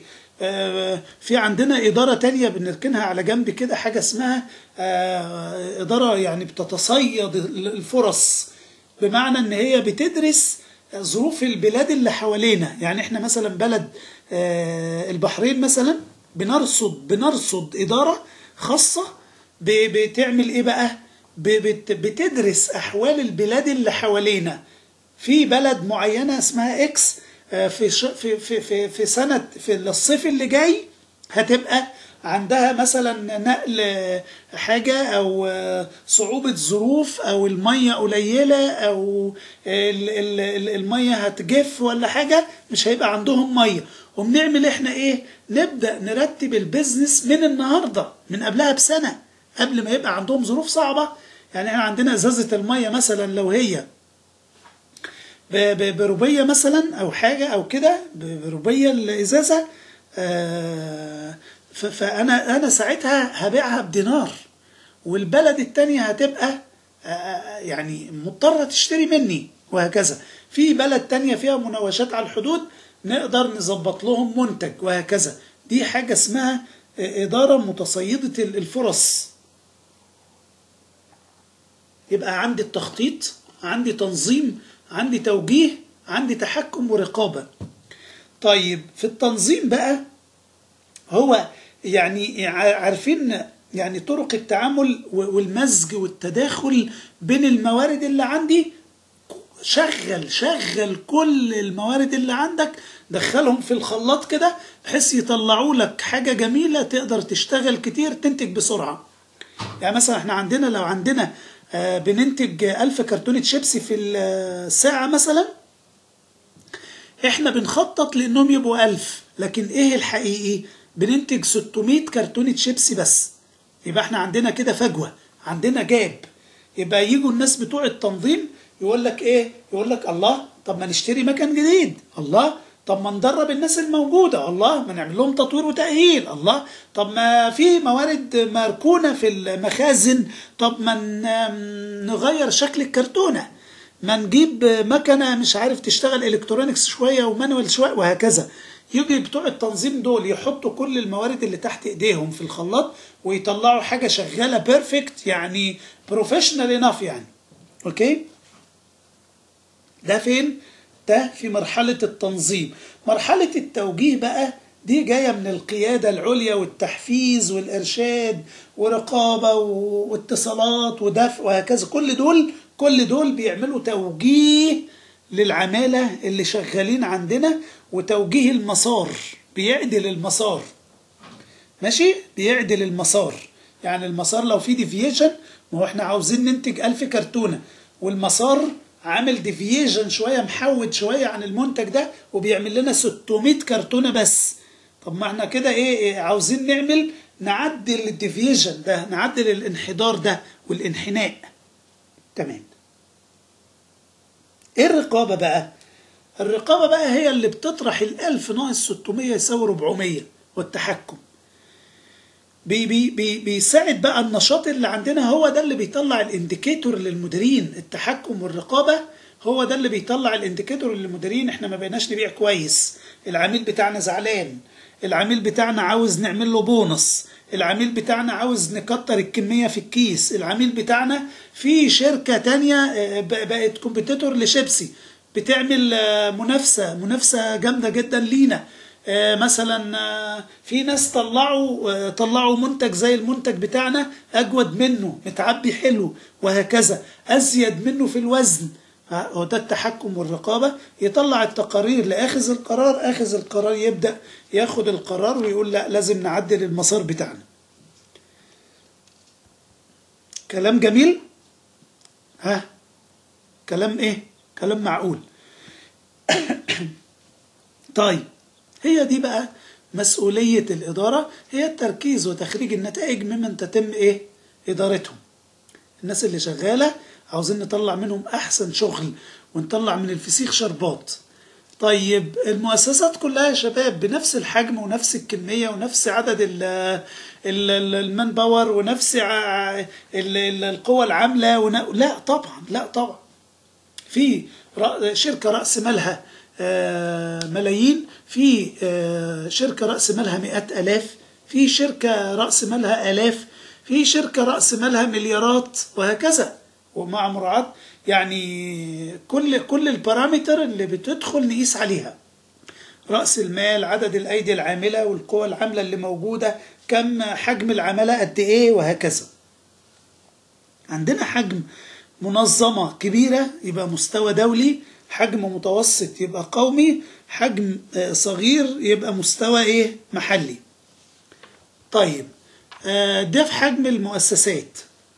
بعد كده عندنا يا جماعة أنواع إدارات بقى. احنا كده بنتكلم عن الإدارة جنرال، خلي بالك عشان ما تسرحش مني. احنا بنتكلم على الإدارة جنرال، احنا لسه ما دخلناش في الاتش ار. اوكي. الإدارة عندنا بقى يعني عدد من أنواع من الإدارات الحديثة اللي الشركات بدأت تتعامل بيها. أول حاجة من أنواع الإدارات هنمشي حاجة اسمها إدارة بالمشاركة.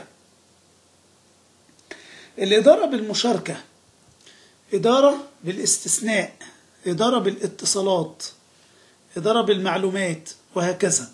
طيب، خلونا في الإدارة بالمشاركة. بمعناها إدارة بالمشاركة معناها إن الموظفين بنعتبرهم إحنا يا إدارة من فوق، بنعتبرهم إن هم أعضاء مشاركين في المؤسسة. كل ما نزود الاهتمام بالموظفين، كل ما توقع إنتاج أعلى وروح معنوية في الأرض. صح ولا لأ؟ لا، مش صح. كل ما اهتم بيهم، كل ما اهتم بالموظفين، كل ما تبقى الروح المعنوية مرتفعة، كل ما الروح المعنوية تزيد. وأول ما الروح المعنوية تزيد، تطمن إن المنتج بتاعك هيبقى جيد محسن. بتستعمل استراتيجيات التحسين المستمر، وبتستعمل الجودة في الأداء، وبتستعمل الفعالية في الإنتاج، وبتستعمل تقليل الهالك اللي عندك والخسائر. ده في أسلوب الإدارة بالمشاركة. كلما زاد اهتمام الإدارة بالموظفين، كلما زاد وعي الموظفين والانتماء والرضا والولاء والطموح المهني. طيب، الإدارة بالاستثناء بقى، الإدارة بالاستثناء هو أسلوب جديد من الإدارة، بيقول إن هو بيتميز الإدارة بالاستثناء بتفويض بعض المهام. خلي بالك رقم 7 إدارة بالتفويض. فإدارة بالاستثناء يعني بتستثني بعض المهام المدير ما يقرب لهاش، روح عاملها مديها للناس، واستثناء دخول المدير لما يبقى في طوارئ بس في التنفيذ. فدي الإدارة بالاستثناء، يبقى بيفوض شوية حاجات معينة على أساس وحدود وإطارات وبوليسي معين الناس الموظفين تشتغل بيه، تمام كده، لكن تدخل المدير بس في حالات استثنائية عن الإطار اللي وضعه للموظفين. يبقى الإدارة بالاستثناء هي جزء من الإدارة بالتفويض، بيفوض بعض المهام ولا يتدخل المدير، وبيرسم لهم يمشوا ازاي والإطار اللي يتحركوا فيه، لكن يقتصر دخول المدير استثناء في بعض المواقف اللي هي ما وضحتش في الأول. طيب الإدارة بالثلاثة بالاتصالات إدارة خاصة جدا جدا جدا، إدارة فائقة الأهمية. يعني الإدارة بالاتصالات دي تنوع قنوات الاتصال ممكن توفر لك الأماكن الموظفين بيجوا فيها، بمعنى أن ممكن الموظف يشتغل من البيت. شوف أنا بعض الشركات بتشتغل كده، وفرت مكتب، وفرت أن موظف يجي يشوف مش عارف إيه، وفرت أرضية، وفرت إيجار، وفرت حاجات كتير يا راجل. وفرت زحمة مواصلات، وفرت المرور بتاع الساعة 9 أو 8 الصبح، اللي المدارس بتنزل في وقت واحد، والجيش بينزل في وقت واحد، والموظفين قطاع خاص بينزل في وقت واحد، وردية بتاع القطاع العام بينزل في وقت واحد، وقطاع الأعمال بينزل في وقت واحد. يعني تخطيط سيء يعني. بس طبعا الإدارة بالاتصالات عشان تشتغل بفعالية لازم تكون قنوات الاتصال قوية جدا ومعتبرة. يعني مش أي قنوات اتصال نجيبها نشغلها وخلاص. أنا عاوز أطمن إن الموظف بتاعي شغال في الوقت بتاعي وبينتج لي اللي أنا عايزه، مش بيضحك عليا. شو يقول لي يا ريس، أنا بص أنا عامل لوجين أهو، وداخل على السيستم شغال، ولابس البدلة بتاعتي وفورمال كمان في البيت، وهو أصلا يكون بيعمل مصلحة عند كاستمر تاني. تمام يا شباب؟ تمام يا شباب؟ دي الإدارة بالاتصالات. طيب حلو جدا. الإدارة بالمعلومات في منتهى الخطورة. المعلومات هي اللي بتدي لأخذ القرار معلومة واضحة، كيرف واضح، يدي عليه بونص ولا يخصم، يدي شهر قبل رمضان ولا يخصم، ولا ما يديش، ولا يفرح الناس قبل العيد ولا ما يديش عيدية، وهكذا. الإدارة بالمعلومات كل ما كانت المعلومات على سيرفر قوي، على داتابيز قوية، على اوبريتنج سيستم قوي ما يحدش يهاك عليه، وما حدش يخترقه، وما حدش يسرق منه معلومات، وكل ما كان حاجات معمولة بأيزا بقى وسيرفر أيزا سيرفر وحاجات بعد كده، يعني النظام شبكات فائق السكيورتي، سكيورتي انف، يعني يبقى اخذ القرار والمديرين والقادة اللي عندنا في الشركة مرتاحين نفسيا، بياخدوا المعلومة وبيدوا الأوامر صح. تمام كده؟ ده الإدارة بالمعلومات. تمام. يبقى محافظين على السيرفر بتاعنا عشان السيرفر بتاعنا ما يبقاش عليه فيروس، ويبقى الداتا بيز بتاعتنا داتا بيز ما فيهاش ريدندنسي، ما فيهاش يعني تكرار، ما فيهاش اي حاجة. تمام كده؟ ده بالمعلومات. طب والسلوك والنتائج؟ ما كل عيشتنا بالسلوك والنتائج زي ما قال ابن خلدون لو تفتكروا، سلوك ونتائج واسباب ومسببات. اوكي، السلوك والنتائج بقى اسلوب برضو من الادارة بيتوفر فيه سلوك الافراد. السلوك بينبني عليه تصرف على طول، السلوك ينبني عليه تصرف على طول. وحتى الاسلوب ده كان اتبعه بريمبك وحد تاني اسمه مكفي في وزارة الصحة في الامريكية. كانوا بيقولوا بيقولوا برضو نظام سلوك وتصرف ونتيجة، سلوك والاداء الانساني يعني الاداء بتاعهم، يعني كل ما كان السلوك بتاعهم يبقى معتدل، كل ما كان الاداء هيبقى ايه؟ هيبقى معتدل وفي كفاءة وهكذا. تمام. يبقى سلوك ونتائج، يشوف الناس خلصت في وقت قياسي، اختصروا في الوقت، بس هل اختصروا في الوقت والنتيجة طلعت بتعتمد على المعايير الجودة، ولا النتيجة طلعت وخلاص؟ الإدارة بالإيه؟ بالسلوك والنتائج. الإدارة بالأهداف قريبة شوية من الإدارة بالسلوك والنتائج برضو، لكن هي برضو هنعتبرها أسلوب تاني من أساليب الإدارة، بيتوفر فيه القياس بالهدف كامل. بيعتبر المدير أسلوب جيد للتجديد والتطوير. الهدف طالع شكله إيه؟ بنسبة كم مقبول؟ بنسبة 95%. ده يوجه الإداريين إن هم يعملوا إيه بقى؟ تطوير للستاف اللي شغال، تدريب وتأهيل للستاف اللي شغال، وهكذا. الإدارة بالأهداف. الإدارة بالتفويض، اللي هو كانت قريبة شوية من الاستثناء، بس دي بالتفويض، توتالي تفويض. الإدارة خلي بالك، الإدارة بالتفويض بتحسس الناس اللي شغالين معاك بأن أنت اديتهم الأمان، بأن أنت اديتهم الصلاحية، بأن أنت اديتهم الإيه بقى؟ يعني اديته يمسك PMP بروجكت مانجر مثلا، بقى هو مدير المشروع دوت، وصلاحياته كذا كذا كذا، وخد ريسورسز، خد موارد تشتغل معاك اهيت، لكن أنا عايز البروجكت ما يخرش المية، يعني ما يجيش على حساب الجودة، ما يجيش على حساب الكواليتي اللي احنا فرضناها، ما يجيش على حساب المعايير اللي بنقيس عليها، ما يجيش على حساب المعايير اللي العامل هيستلم بيها. وانا مش عاوز اسمع عنكم حاجة، وتكلوا على الله، اشتغلوا ونشوف مع بعض بايه في نهاية البروجكت. بس نهاية البروجكت لو هو بعد سنة، انا هاجي كل 3 شهور اشوف انتوا واقفين لحد فين. تمام كده؟ تمام. التفويض بيبقى اسبابه برضو يا شباب، لازم يعني لو انت مدير يبقى يو هاف تو جود، يعني جود ديليجيشن، جود ديليجيتور. لازم تبقى جود ديليجيتور عشان تفضي نفسك للإدارة. انت الإدارة صعبة مش سهلة، فانت لو انت بتنزل تشتغل شغل الموظفين كمان معاك عشان انت مش واثق انهم هيعملوا شغل كويس، فتبص تلاقيك انت بتضيع وقتك انت كمدير. يبقى انا راجل كصاحب مؤسسة معينك عشان تاخد مثلا 10,000 دولار في الشهر، لكن انت نوع من المديرين غريب جدا، يعني مش واثق ان السكرتيرة هتعمل له الدوكيومنت صح وبالكيفية اللي هو عاوزها، ويطلع يعني بروفيشنال جامد جدا ومنسق على اعلى مستوى، وما انا مش واثق فيها تعمل الشغلانه كويس. انزل انا اكتب الدوكيمنت، وانزل انا ابعت الفاكس، وانزل انا استقبل الفاكس، وانزل انا ارد على التليفون، وانزل انا واعمل. الله، امال انا معينك مدير ليه؟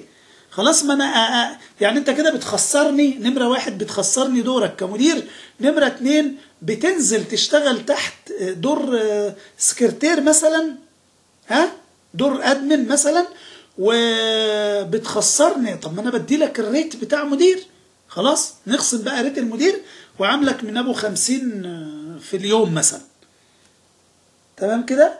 فلازم المديرين تقتنع انها هي تعمل ستاف تاني، تعمل عارفين السكسسور بلان والسكسيشن بلان، خطة الاستخلاف لازم.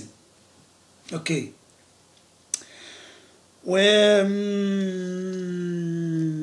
أنسب حل من السبعة إيه بقى؟ أنا سامع حد بيقول الإدارة بالمشاركة، حد تاني بيقول الإدارة بالاستثناء، حد تالت بيقول الإدارة بالاتصالات، حد رابع بيقول الإدارة بالمعلومات، حد خامس بيقول الإدارة بالسلوك والنتائج، حد سادس بيقول الإدارة بالأهداف، حد سابع بيقول الإدارة بالتفويض، حد تامن لقيته فجأة بيرفع إيده فجأة قبل ما الوقت يخلص بيقول لي دكتور أنا عندي حل جامد جدا. قلت له قول. قال لي احنا نحط السبعة دول في خلاط ونطلع منهم نظام إداري مرن. ايه رأيكم؟ نظام إداري مرن يشتغل بكل الكلام ده. قلت له انا بحييك، وده هيبقى احسن طريقة للايه، للإدارة. تشتغل تبع الظروف. الظروف دلوقتي بتحكم عليك بالمشاركة، شغال. الظروف بالاستثناء، شغال. الظروف بالسلوك والنتائج، الظروف بالمعلومات، الظروف بالتفويض، ماشي شغال. بس انا قبل ما اطلع ال8 انواع دول لازم يعني انا هفوض لاي حد ولا حد كفء. عشان كده لازم تصبر معايا شوية وتشوف الفقرة اللي جاية علشان اشوف انا هفوض لمين. انا عاوز اطلع ايه؟ عاوز اطلع قيادة وتحفيز، عاوز اطلع من تحت ايدي كوادر، عاوز اطلع من تحت ايدي محترفين، عاوز اطلع من تحت ايدي ناس شطار بيعرفوا يشتغلوا. مش زي الخريجين مثلا، ملايين بيخرجوا عندنا في السنة وعاوزين يشتغلوا. قال طب تعالى اشتغل، يقول لا انا مش عارف، انا ما اتعلمتش الكلام دوت. قال طب خلاص يشتغل، ويبقى بلية اللي هو في الورشة اشطر منك. طب انت يرضيك بعد 21 سنة خبرة في ثانوي 21 سنة علام لحد ما خلصت بكالوريوس وليسانس وهندسة وطب وعلوم وزراعة وتربية وآداب وكل ده يا راجل، ولسه عاوز تاخد كورسات تأهيل الشباب لسوق العمل. يا فرحتي. امال انت الدكتور يعني انت كنت واخدني 21 سنة بتعلمني ايه؟ بتعلمني اتعلم علم للعلم، علم مجرد، وبعدين اطلع اشتغل ابقى بلية اشطر مني؟ طب يرضي ربنا ده؟ واخلي لسه ابويا يصرف عليا تاني ويديني فلوس عشان اروح بقى اخد كورسات تأهيل لسوق العمل؟ الله، ليه كده؟ امال الجيل هينتج امتى؟ لما يبقى عنده 30 سنة ابدا اخد منه شغل؟ لا طبعا، منظومة مغلوطة، منظومة مقلوبة. ده هو اصلا هو ده السن اللي الولد بينتج فيه، والسن اللي يخلي الناس تاخد منه شغل. anyway احنا ده يدخل في موضوع تخطيط لحاجات تاني، لكن ممكن نفردها المحاضرة مخصوصة ونتكلم عليها على توجيه الموارد بقى، توجيه الموارد والجدارات. خلينا نتكلم على ان انا عاوز افوض ناس. مش هفوض لاي حد، انا هفوض لناس عندهم قدرات معينة وبيسلكوا سلوكيات معينة وبيتصرفوا تصرفات معينة وبيديروا إدارة معينة، وناس يعني بصراحة لما احطهم في مكان ما خافش. بس انا عاوز اكتشفهم، عاوزين نكتشفهم احنا القادة دول. عشان كده بناخد القيادة والتحفيز في ورشة عمل. انت مدير وعاوزك تعمل ايه بقى؟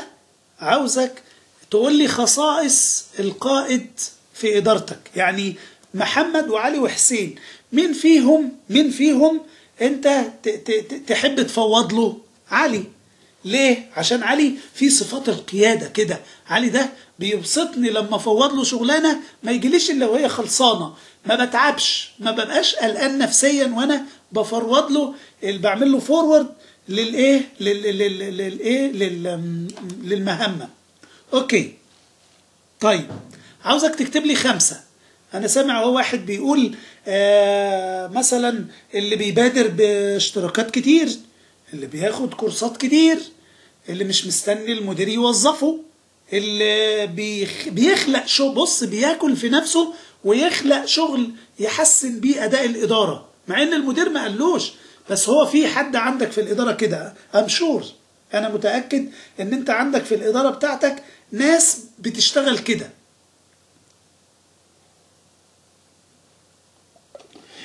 لحد دلوقتي كلام جميل، كلام معقول، ماشي. فانا عاوزك تكتب 5 حاجات عن حد انت بتستأمنه وبتستريح لو عملت له ايه؟ تفويض. طب تحفزه ازاي بقى عشان يزيد من القيادية اللي عنده، او اللي هو يبقى صفات القيادة اللي عنده؟ ازاي تحفزه؟ وهكذا. تمام كده. طيب استخرجه ازاي بقى؟ كان عندنا العاب بنعملها، مثلا في شركة كانت بتنده لنا تقول لي مثلا ايه، تتعاقد معانا على هيئة كونسلتنت، ويجي يقول ايه، عز تعالى انا عاوز اطلع من عندي 3 قيادة لان انا محتاجهم لل6 شهور اللي جايين. فنيجي نيجي ما نعملش شغل ولا حاجة. احنا شغلنا مش صعب يعني، ما نعملش شغل جامد ولا حاجة، لكن بنيجي نقعد أسبوع كده في المكاتب بتاعة الموظفين كأننا زمايلهم، ولا نعدل ولا نقول له اعمل ولا نقول له ما نعملش، واحنا ومن بعد الأسبوع نختار. دي حاجة. الحاجة التانية، كنا ساعات بنروح عاملين تركات كده خلال الأسبوع: يا جماعة احنا عندنا مشكلة كذا كذا كذا، والمبيعات بتاعتنا قلت الحقيقة، فانا عاوزين نعمل مع بعض برين ستورمنج على هيئة دلفي ولا على هيئة برين ستورمنج عادي. عاوزين نلاقي حلول. انتوا شايفين ان احنا قربنا نخسر يعني، وانتوا يعني انا شايفكم ان انتوا عندكم انتماء وولاء للمؤسسة جامد، فعاوزين افكار، عصف ذهني. فبتبص تلاقي ايه بقى؟ حد من الناس اللي قاعدين معاك في التيم اللي قاعد يعمل عصف ذهني معاك، على طول راح مديك حل. 1 2 جاب لك حل تاني. 3 حلوله جميلة. 4 حلوله غريبة. 5 حلوله غير تقليدية. 6 حلوله فيها ذكاء. 7 مستعد يتبنى الحل، يعني مش بيقول لك حل ويتنصل منه، لا، ده بيقول لك حل وبيقول لك انا مستعد انا ابقى انا البي ام بي في الحل ده. تمام؟ نقدر نطلع القائد دلوقتي؟ طيب، دي طريقة.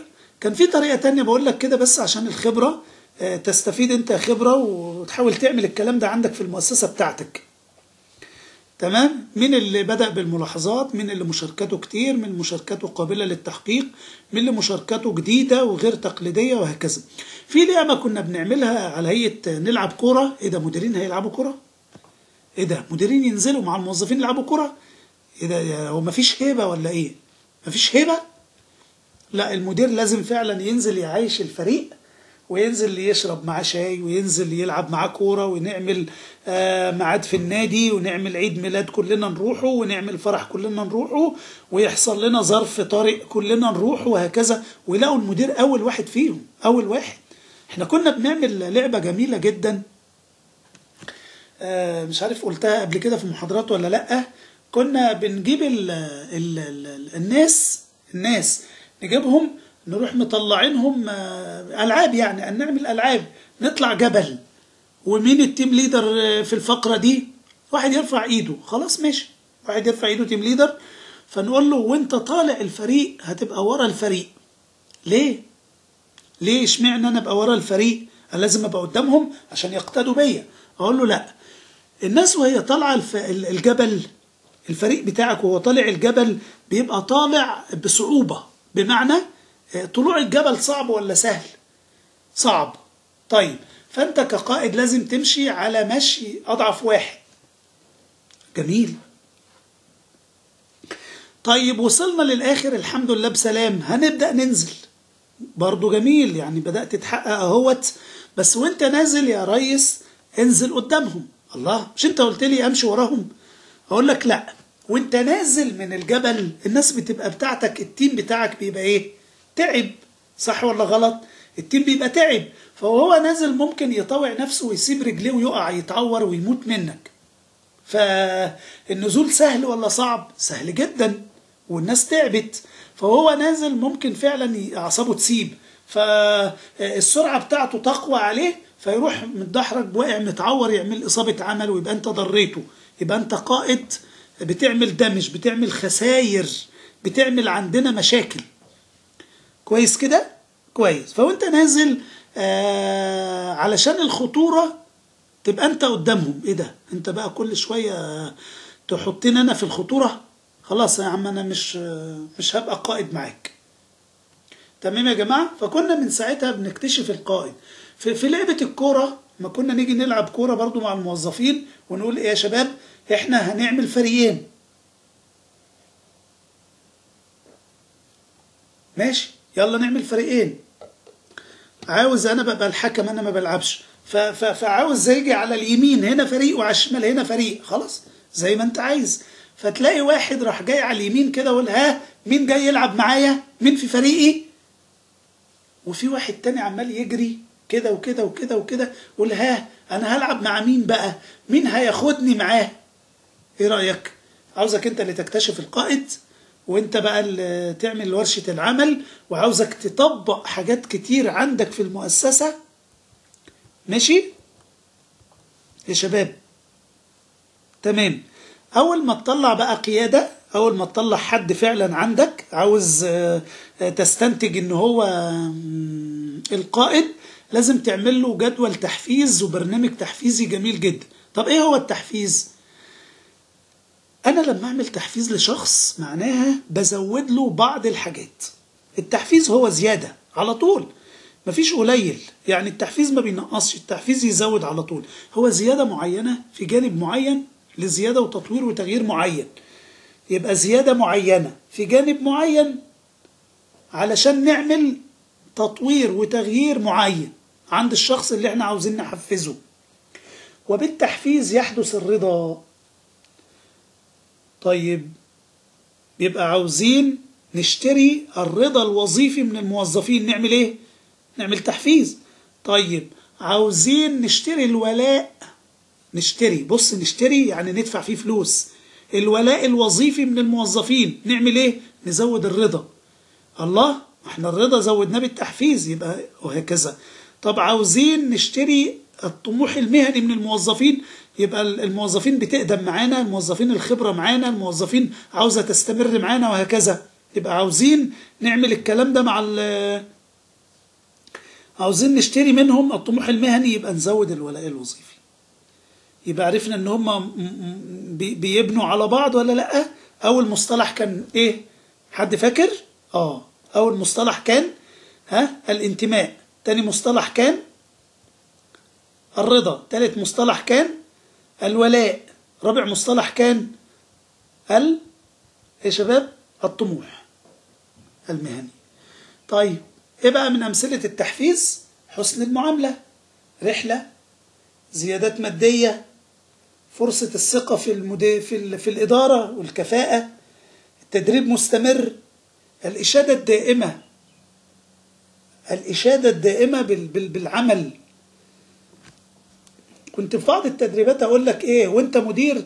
اقفش الموظف بتاعك وهو عامل عملة واسيبها نقط، واسيب الناس تجتهد. فيقول لي وهو بيغلط عشان أتني معلم عليه، واللي يقول لي وهو عامل حاجة وحشة عشان خلينا أفكره، وهو مزوغ، وهو مش عارف بيعمل حاجة غلط وهكذا. أقول له لا، أنا مش عاوزك تتعامل كده مع موظفينك. أنا عاوزك كمدير تقفش الموظف بتاعك وهو عامل حاجة كويسة جدا وتعلنها. اكتب يا راجل اسمه في اللوحة كده على الباب، اكتب اسمه في الموظف المثالي الشهري. في حد بيعمل حاجة اسمها الموظف المثالي في الشهر؟ مفيش. كلنا بنستنى لما المدير الكبير يجي من فوق المؤسسة ويقول هنعمل حفلة بتاعة الموظف المثالي في السنة. الله، من السنة للسنة كتير جدا. ما نعمل بورد كده عندنا في الإدارة بتاعتنا على الحيطة، ونعملها بيننا وبين بعض داخلي كده، نعملها بيننا وبين بعض حاجة انترنال كده بيننا وبين بعض، وكل شهر نكتب اسم واحد فينا. ايه رأيكم؟ هيبقى تحفيز جامد جدا، وهتخلي الموظفين التانيين بياكلوا نفسهم عشان يتكتب اسمه. صح ولا غلط؟ صح. طيب شكر خاص بنهاية كل مشروع، اشكره. في مقولة بتقول لا تجعل آخر البونبونة مالحة. في حاجة كده بنستخدمها في الاتش ار، بنقول إتاحة المشاركة في وضع القرار. جميلة جميلة جدا، بتديله إحساس كده بالطموح، هيكبر هنا. ماشي يا شباب؟ تمام. عاوز منك برضو انت حضرتك اكتب 10 صور وأمثلة للتحفيز غير اللي احنا قلناهم. ممكن 10 صور، وبرضو بعتلي على الإيميل ezz.morsy@gmail.com ezz.morsy. مستني إيميلاتكم. نتيجة التحفيز بقى خلاص، رضا، إثارة في العمل، تضحيات في العمل، حب الذهاب للعمل. شفت السؤال ده بيقول من منا يكون مبسوط سعيد وهو رايح الشغل، والحمد لله ده انا رايح الشغل هقابل زمايلي، هبقى هقابل مديري. بصراحة يعني انا اللي ببقى مبسوط الحقيقة. ما لقيتش حل للسؤال ده لحد دلوقتي. تمام تمام يا شباب. ده ماسلو عمل لنا هرم اسمه هرم الاحتياجات هرم الاحتياجات البشرية. بيقول الهرم ده مكون من خمس مراحل، وبيبنوا على بعض برضه. فاكرين الاربع مصطلحات اللي انا قلتهم؟ انتماء، رضا، ولاء، طموح مهني. برضه ماسلو عمل ايه؟ عمل هرم كده 5 حاجات، بادئ بالبقاء وامن وانتماء واعتبار وتحقيق الذات. هناخدهم مع بعض ونشوف برضو بعض التفاصيل فيهم. تمام.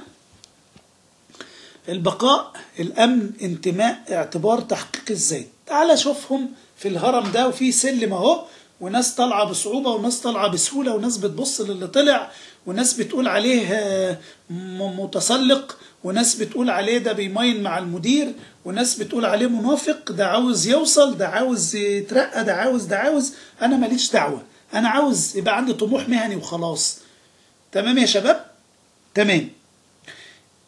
تعال نشوف الكلام دوت. انت وانت رايح الشغل، هو طبعا لما بيجوا في الناس بيقولوا الهرم ماسلو بيضربوه على الانسان الحجري، ويضربوا المثال على الراجل عاوز الامن والبقاء ويصطاد ارانب وبتاع. لكن احنا هنا في الشغل، احنا جوه الشركه، عاوز اطبق اي حاجه باسقاطات على الشركه.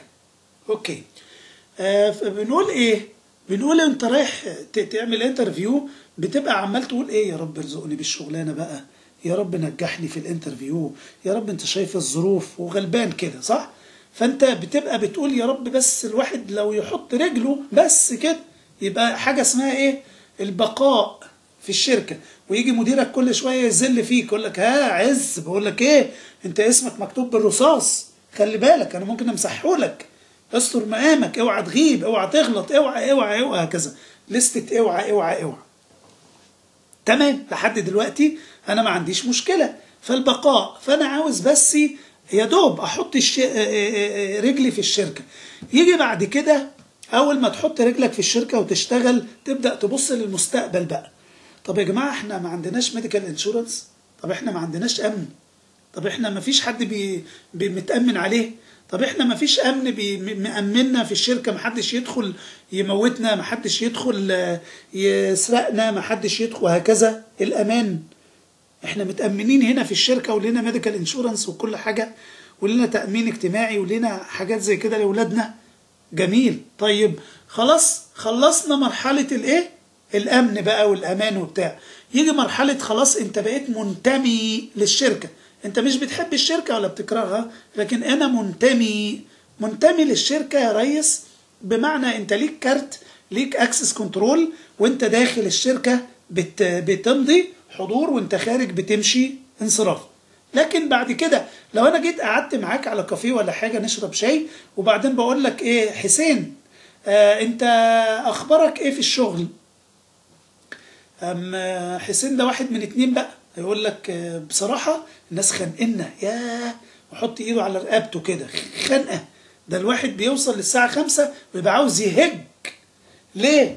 ده لا بيدربونا ولا يعني بصراحة بيستنزفونا، وما بيدوناش حقنا، ومستخسرين فينا كل حاجة، ومش مبسوطين كده من الآخر. خلي بالك حسين ده اوت اوف كنترول. اوت اوف كنترول يعني بعيد عن العصفورة بتاع المدير، وبعيد عن المدير.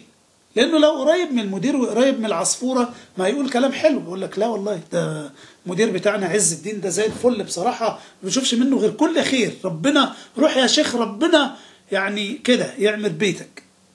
تمام. بس هو اوت اوف كنترول هيقول الحقيقه. انما لو ايه يعني اندر كنترول، والمدير شايفه او سامعه، او كاميرا بتصور TVS، ولا العصفوره قاعده معانا في الميتنج، هيقول كلام حلو. طيب خالد بقى، ايه خالد اخبارك؟ الشغل عامل ايه؟ لا والله الواحد مبسوط في الشغل بتاعي، يعني بصراحة انا مبسوط الحمد لله. ليه يا خالد؟ علشان بصراحة بيدربونا وبيدونا تريننج ديفلوبمنت كويس، وبيدربونا في شركة محترمة، وبيجيب لنا مدربين اجانب، يعني من ولاية ديليور من مقاطعة المنوفية، وبيجيبوا لنا مدربين كويسين يعني كده. طب وعملوا لنا حاجة جميلة جدا أول مرة تتعمل الحقيقة، عملوا لنا حج وعمرة بالقسط، وأنا كان نفسي أروح أحج ومش قادر وما معيش المبلغ مرة واحدة فقسطته، وبصراحة أنا مبسوط جدا. إيه ده؟ بص حاجات كده بسيطة ولدت عنده وعند خالد الرضا. فاكرين الأربع مصطلحات؟ أتني طول الكورس مأكد عليهم. تمام يا شباب؟ ولدت عنده رضا وولاء. الولاء بقى فوق الرضا، الولاء اللي هو خالد بيتكلم بيه دلوقتي، والولاء اللي هو حسين كان بيتكلم بيه من شوية، هو ده الولاء. اتكلم عن الشركة كويس وانا اوت اوف كنترول، واتكلم على الشركة وحش لو انا زعلان، ده اسمه ولاء. ما عنديش ولاء للشركة، او عندي ولاء يعني فخم، عندي ولاء كتير، عندي ولاء كبير للشركة. تمام كده؟ الانتماء، الاعتبار. اخر حاجة تحقيق الذات بقى. لا يا ريس، ده انا عاوز ابقى هنا رئيس قسم، ده انا عاوز ابقى مدير مساعد، ده انا عاوز ابقى مدير عام، ده انا عاوز ابقى مدير ادارة، ده انا عاوز ابقى مدير كذا، ده انا عاوز ابقى وكيل وزارة. ده اسمه ايه بقى؟ تحقيق الذات. بس ده ما بيجيش بسهولة. خلي بالك هرم مازلو كام جزء؟ 5 أجزاء: البقاء، الأمن أو الأمان، الانتماء، الاعتبار، تحقيق الذات. تمام كده؟ نظرية اسمها نظرية الاحتياجات البشرية أو الحاجات البشرية لماسلو أو مازلو. في نصايح بصراحة مش عاوز أنساها، عاوز أقولها لك قبل أنماط الشخصيات. أنا بكلم مين دلوقتي؟ أنا بكلم علي وحسين وخالد ومحمد وعمر ويوسف ورحمة، بكلم زمايلي اللي هم بقوا أو هيبقوا مديري موارد بشرية، أو أخصائي موارد بشرية، أو ممارس موارد بشرية، أو يعني حد هيشتغل في إدارة الموارد البشرية. بتكلم زمايلي. أوكي، أول حاجة عاوز أقولها لك إن أنت راعي جامد جدا جدا جدا أيها المدير الكفء إن يكون الكرسي متفصل عليك. لو الكرسي مش متفصل عليك اسمه الكرسي مبهوء عليك، أو مش متفصل عليك يعني كرسي واسع عليك، يعني ما أنتش مالي مركزك. بس أنت بتسمع المصطلحات دي ومش عارفها، أو مش قادر تتحمل مسؤولية، أو مدير أبوي بتخاف من أخذ القرار وهكذا. أيها المدير الكفء، اعلم أنه ما لا يدرك كله لا يترك جله، أو لا يترك كله. المدير الكفء لابد أن تكون على أعلى مستوى فني، لازم تاخد كورسات كويسة جدا. اوعى تقعد 3 شهور ما تاخدش كورس، اوعى تقعد 3 شهور ما تجيبش كتاب، اوعى تقعد 3 شهور ما تسمعش محاضرة من غيرك، اوعى. لا تبخل على نفسك في التدريبات المستمرة، لأن أنت دايما لازم تبقى في ظهر الفريق. فاكرين الراجل اللي كان طالع الجبل؟ لازم تبقى في ظهر الفريق، يعني داعم، يعني مش قاعد على الكرسي وخلاص. معلش يا جماعة، اوعى تبقى قاعد على الكرسي وخلاص. عاوزك تبقى مالي مركزك، تبقى مدير فني كويس. لما يحتاجوك في تكنيكال سبورت، دعم فني، يلاقوك. لما يحتاجوك في مشورة يلاقوك. لما يحتاجوك مدير أبوي يلاقوك. لما يحتاجوك مدير عنيد يلاقوك. لما يحتاجوك مدير قيادي يلاقوك. لما يحتاجوك مدير فكاهي يلاقوك. لما يحتاجوك مدير يحطوك كلك على بعضك في الخلاط وتبقى مدير مرن. هو ده اللي أنا عايزه. أنا مش عايز مدير يبقى بس بالسلطة وعافية وعضلات، مش كده، ما يتأكلش عيش خالص. طيب، يبقى بتعلم أصول الإدارة على أنها تحقيق أعلى إنجاز بأقل موارد، أقل وقت، بأقل وقت، أجود صورة. يبقى بنستعمل إيه؟ بنستعمل التحسين المستمر. مثلا لو بنستعمل نظريات جودة كواليتي، لو بنجيب شهادات ايزو، لو بنعمل كايزن، وهكذا. تمام يا شباب؟ تمام؟ كلام جميل. سامع حد اهو بدأ يمشي معايا على الخط اهو، يقول لي كلام معقول.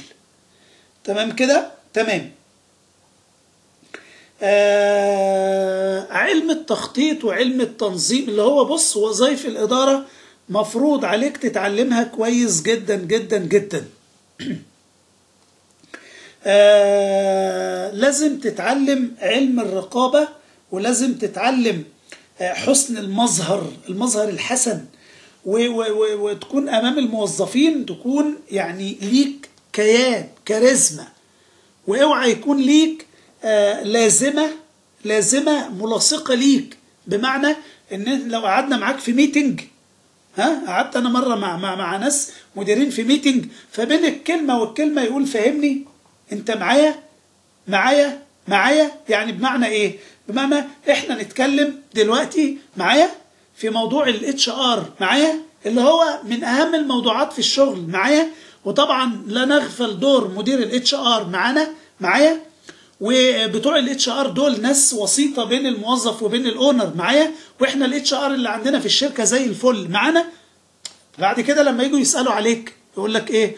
هو هو المدير معانا جه، هو مدير فهمني جه، هو المدير، ويحط ايده في جيبه كده، هو طول عمره حاطط ايده في جيبه، فيجي واحد يقلس عليه يقول له ايه؟ هو يحط ايده في جيبه كده، هو المدير في جه، او يلعب بالمفاتيح، هو مدير بتاع او يلعب بسلسله كده في جه، وهكذا. فدي اسمها ايه؟ اللازمه، تخلص منها فورا، اتدرب عليها في البيت، اقف قدام المرايه واقعد 10 دقايق تتكلم من غير ما تقول كلمه فهمني معايا، فهمني معايا، فهم، وهكذا. اوعى يكون ليك اللازمه انها بتتمسك عليك للاسف. اداب المجالسه والحديث طبعا مهم جدا في غايه الاهميه، بمكان انك تبقى عندك اداب المجالسه والحديث وحسن الانصات. يعني في واحد من الموظفين بتوعك جاي يقول لك ايه؟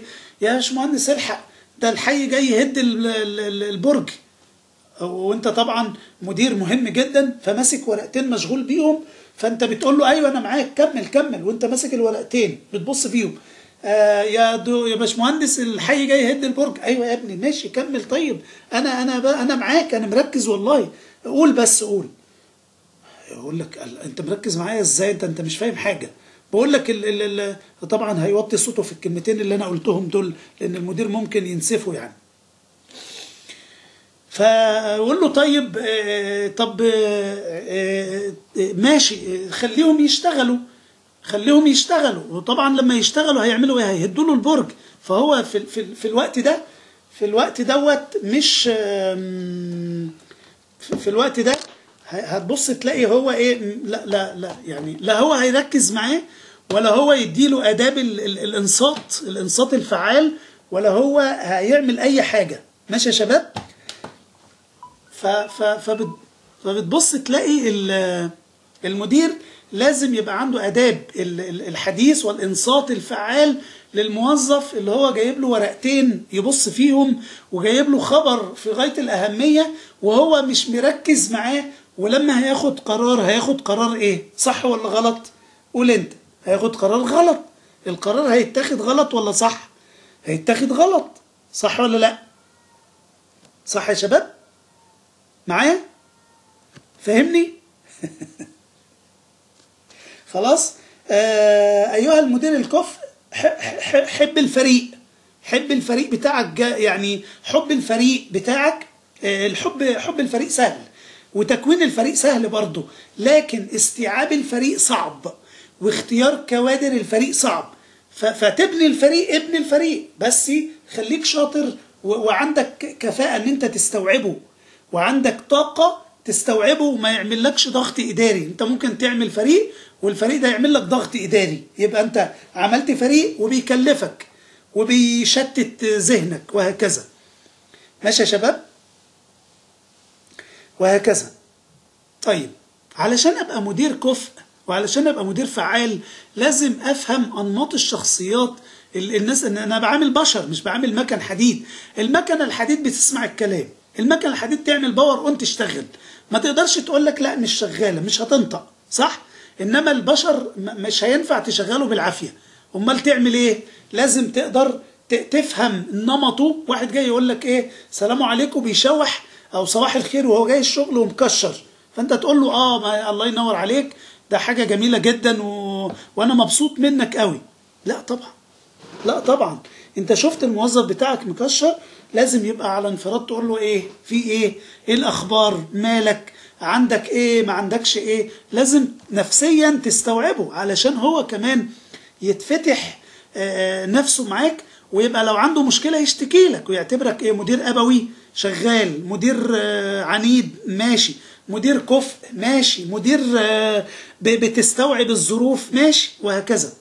فهو يعني انت مدير بتفهم انماط الشخصيات، بتفهم لغة الجسد، بتفهم لغة الحواس. عندك من انواع الناس. احنا عارفين ان انماط الشخصيات كام؟ في الاساس انماط الشخصيات 4، لكن لو جيت تحط الاربعة دول في خلاط تطلع منهم ولا 100 نوع شخصية. امشور يعني هم 4 في الاساس، لكن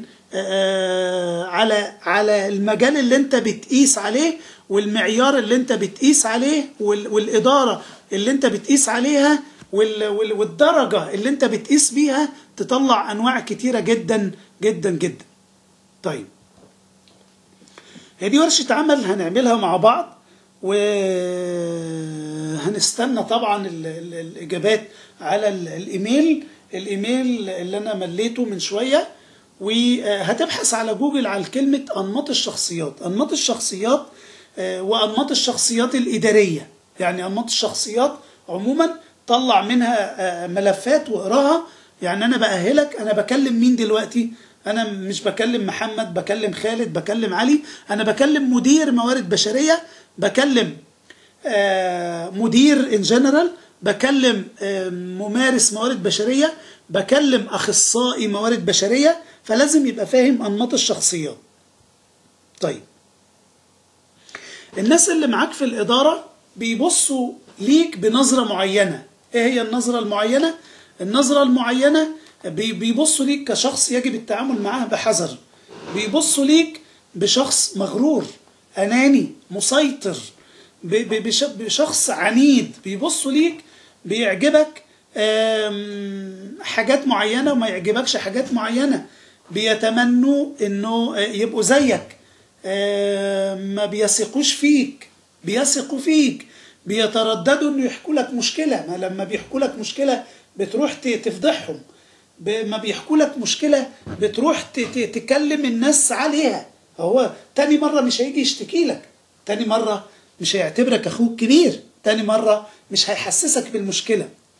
تمام كده؟ هيبصوا ليك على ان انت شخص مثير، متغير، اندفاعي نوعا ما. هيبصوا ليك على ان انت قيادي بطبعك، شخصية تتخذ قرارات بسرعة، شخصية ليست كلها صائبة دائما، شخصية جريئة، مغامر، يجرب نفسه في عدة أمور، يقبل المخاطرة ويستمتع بها. طبعا ما تجيش المخاطرة على حساب الموظفين. بيبصوا ليك ان هم بيستفيدوا بوجودك معاهم، مبسوطين من وجودك، بتعمل لهم دعم، بتعمل لهم اد فاليو، بتعمل لهم دعم سبورت بصحبتهم، بسبب الإثارة اللي تشعها إلى من حولك. يعني أنت في وسط الفريق رحت قايل كده جملة مهمة جدا بالنسبة للإدارة عندنا، وتسيبهم يتناقشوا، قلت حاجة تفض بيها اشتباك، وهكذا. بيبصوا ليك، ينظرون ليك كشخص مهم بالنسبة لهم، يتمركز الانتباه والاهتمام عليه باستمرار، لكنه كثير التوازن بشكل يجعله متحفظ، لطيف، متفهم، يحترم الآخرين، يسعدهم ويساعدهم. يبصوا ليك على ان انت شخص حساس، دقيق، حذر، عملي. كل دي يا شباب حاجات خاصة بايه؟ بالبني ادمين، بالشخصيات. تمام كده؟ شخص خجول، قلق، ما بيقدرش ياخد قرار، مش ضعيف بس وذكي، بس مش قادر ياخد حقه، مش قادر يبورت يور سيلف، يعني مش قادر، ما انتش قادر تقول، يعني عارف انت تقول الستاتس ريبورت بتاعتك، انت عملت شغل حلو جدا النهارده بس مش قادر توصفه. تمام، وهكذا. من الأنماط الإدارية شخصية عصامية. تميزها ايه وعيوبها ايه؟ دي أنا عاوزك أنت تبحث فيها. شخصية جماهيرية تسويقية تنتشر في وسط الجمهور، عاوزك أنت تجيب مميزاتها وعيوبها. شخصية إدارية، عاوزك تجيب مميزات وعيوب. العبقرية، شخصية مركبة من ده كله بقى، شخصية مركبة من ده كله. تمام. عندك من أنواع الشخصيات التانية الودود، المفكر الإيجابي، بطيء رد الفعل، الاجتماعي، خشن الطباع، المعارض، دوما معارض، لا يعني هو عاوز يبين ليه شخصية، لا وخلاص، بصراحة مش عاجبني ده. طب تعالى نروح شرم، لا والله اصل شرم يعني بصراحة فيها خطر دلوقتي. طب تعالى نروح الغردقة، والله الغردقة بس يعني اليومين دول مش مظبوطة. طب العين السخنة ايه رأيك نطلع رحلة نروح العين السخنة؟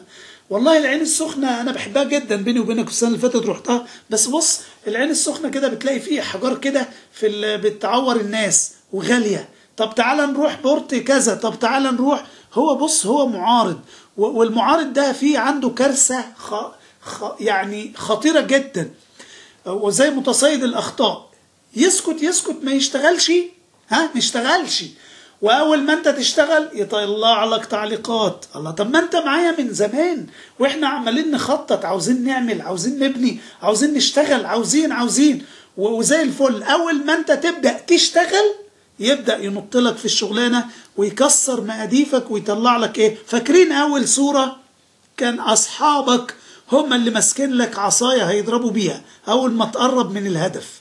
ده منهم متصيد الأخطاء، شخصية متحزلق، شخصية شاكية دوما، شخصية كثير المطالب كتيرة، أو دايما كل ما يقابلك يطلب حاجة. شخصية متعالي، شخصية عدوانية مستعدة للتشاجر، شخصية العنيد، يعني شخصية خجول، شخصية مدعي المعرفة، شخصية الثرثارة بتتكلم كتير، وهكذا.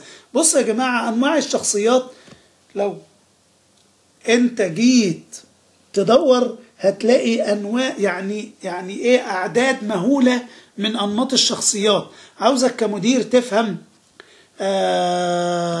بادي لانجوج، تفهم لغة الجسد، لغة الحواس، لغة اليد، لغة الإشارة، إشارة الإصبع، إيده في جيبه، رجل على رجل، بيرفع حاجب وينزل حاجب، يكشر، ينبسط، يفتح، بيبتسم كده ابتسامة لونها أخضر، وابتسامة لونها زي ما انتم فاهمين يعني، بس مش ابتسامة صفرة ولا حاجة، لكن ابتسامة ملونة، وهكذا. لازم يا شباب تتعلم وتتعود وتبحث وتقرأ في أنماط الشخصيات، لأن أنت لا تدير مكن حديد، أنت تدير بشر.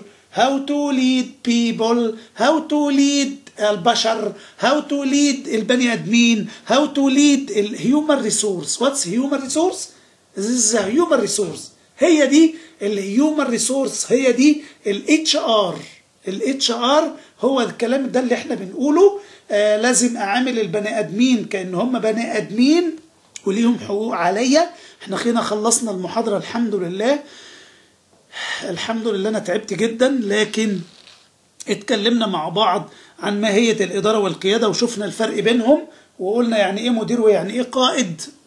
خليكم فاكرين كلمة بحب يدفع الفريق لتحقيق رؤى المؤسسة، بين قوسين ايه، بإرادتهم، وايه، بحب، والفرق بين الاثنين. وقال ابن خلدون ايه، والدكتور محمد المحمدي ايه في الكتب بتاعته من على منبر كلية التجارة، دايما بيقول الإدارة الاستراتيجية والإدارة الفعالة، ويشرح الإدارة الفعالة جدا جدا جدا، من أحسن الناس اللي تسمع منه الحقيقة.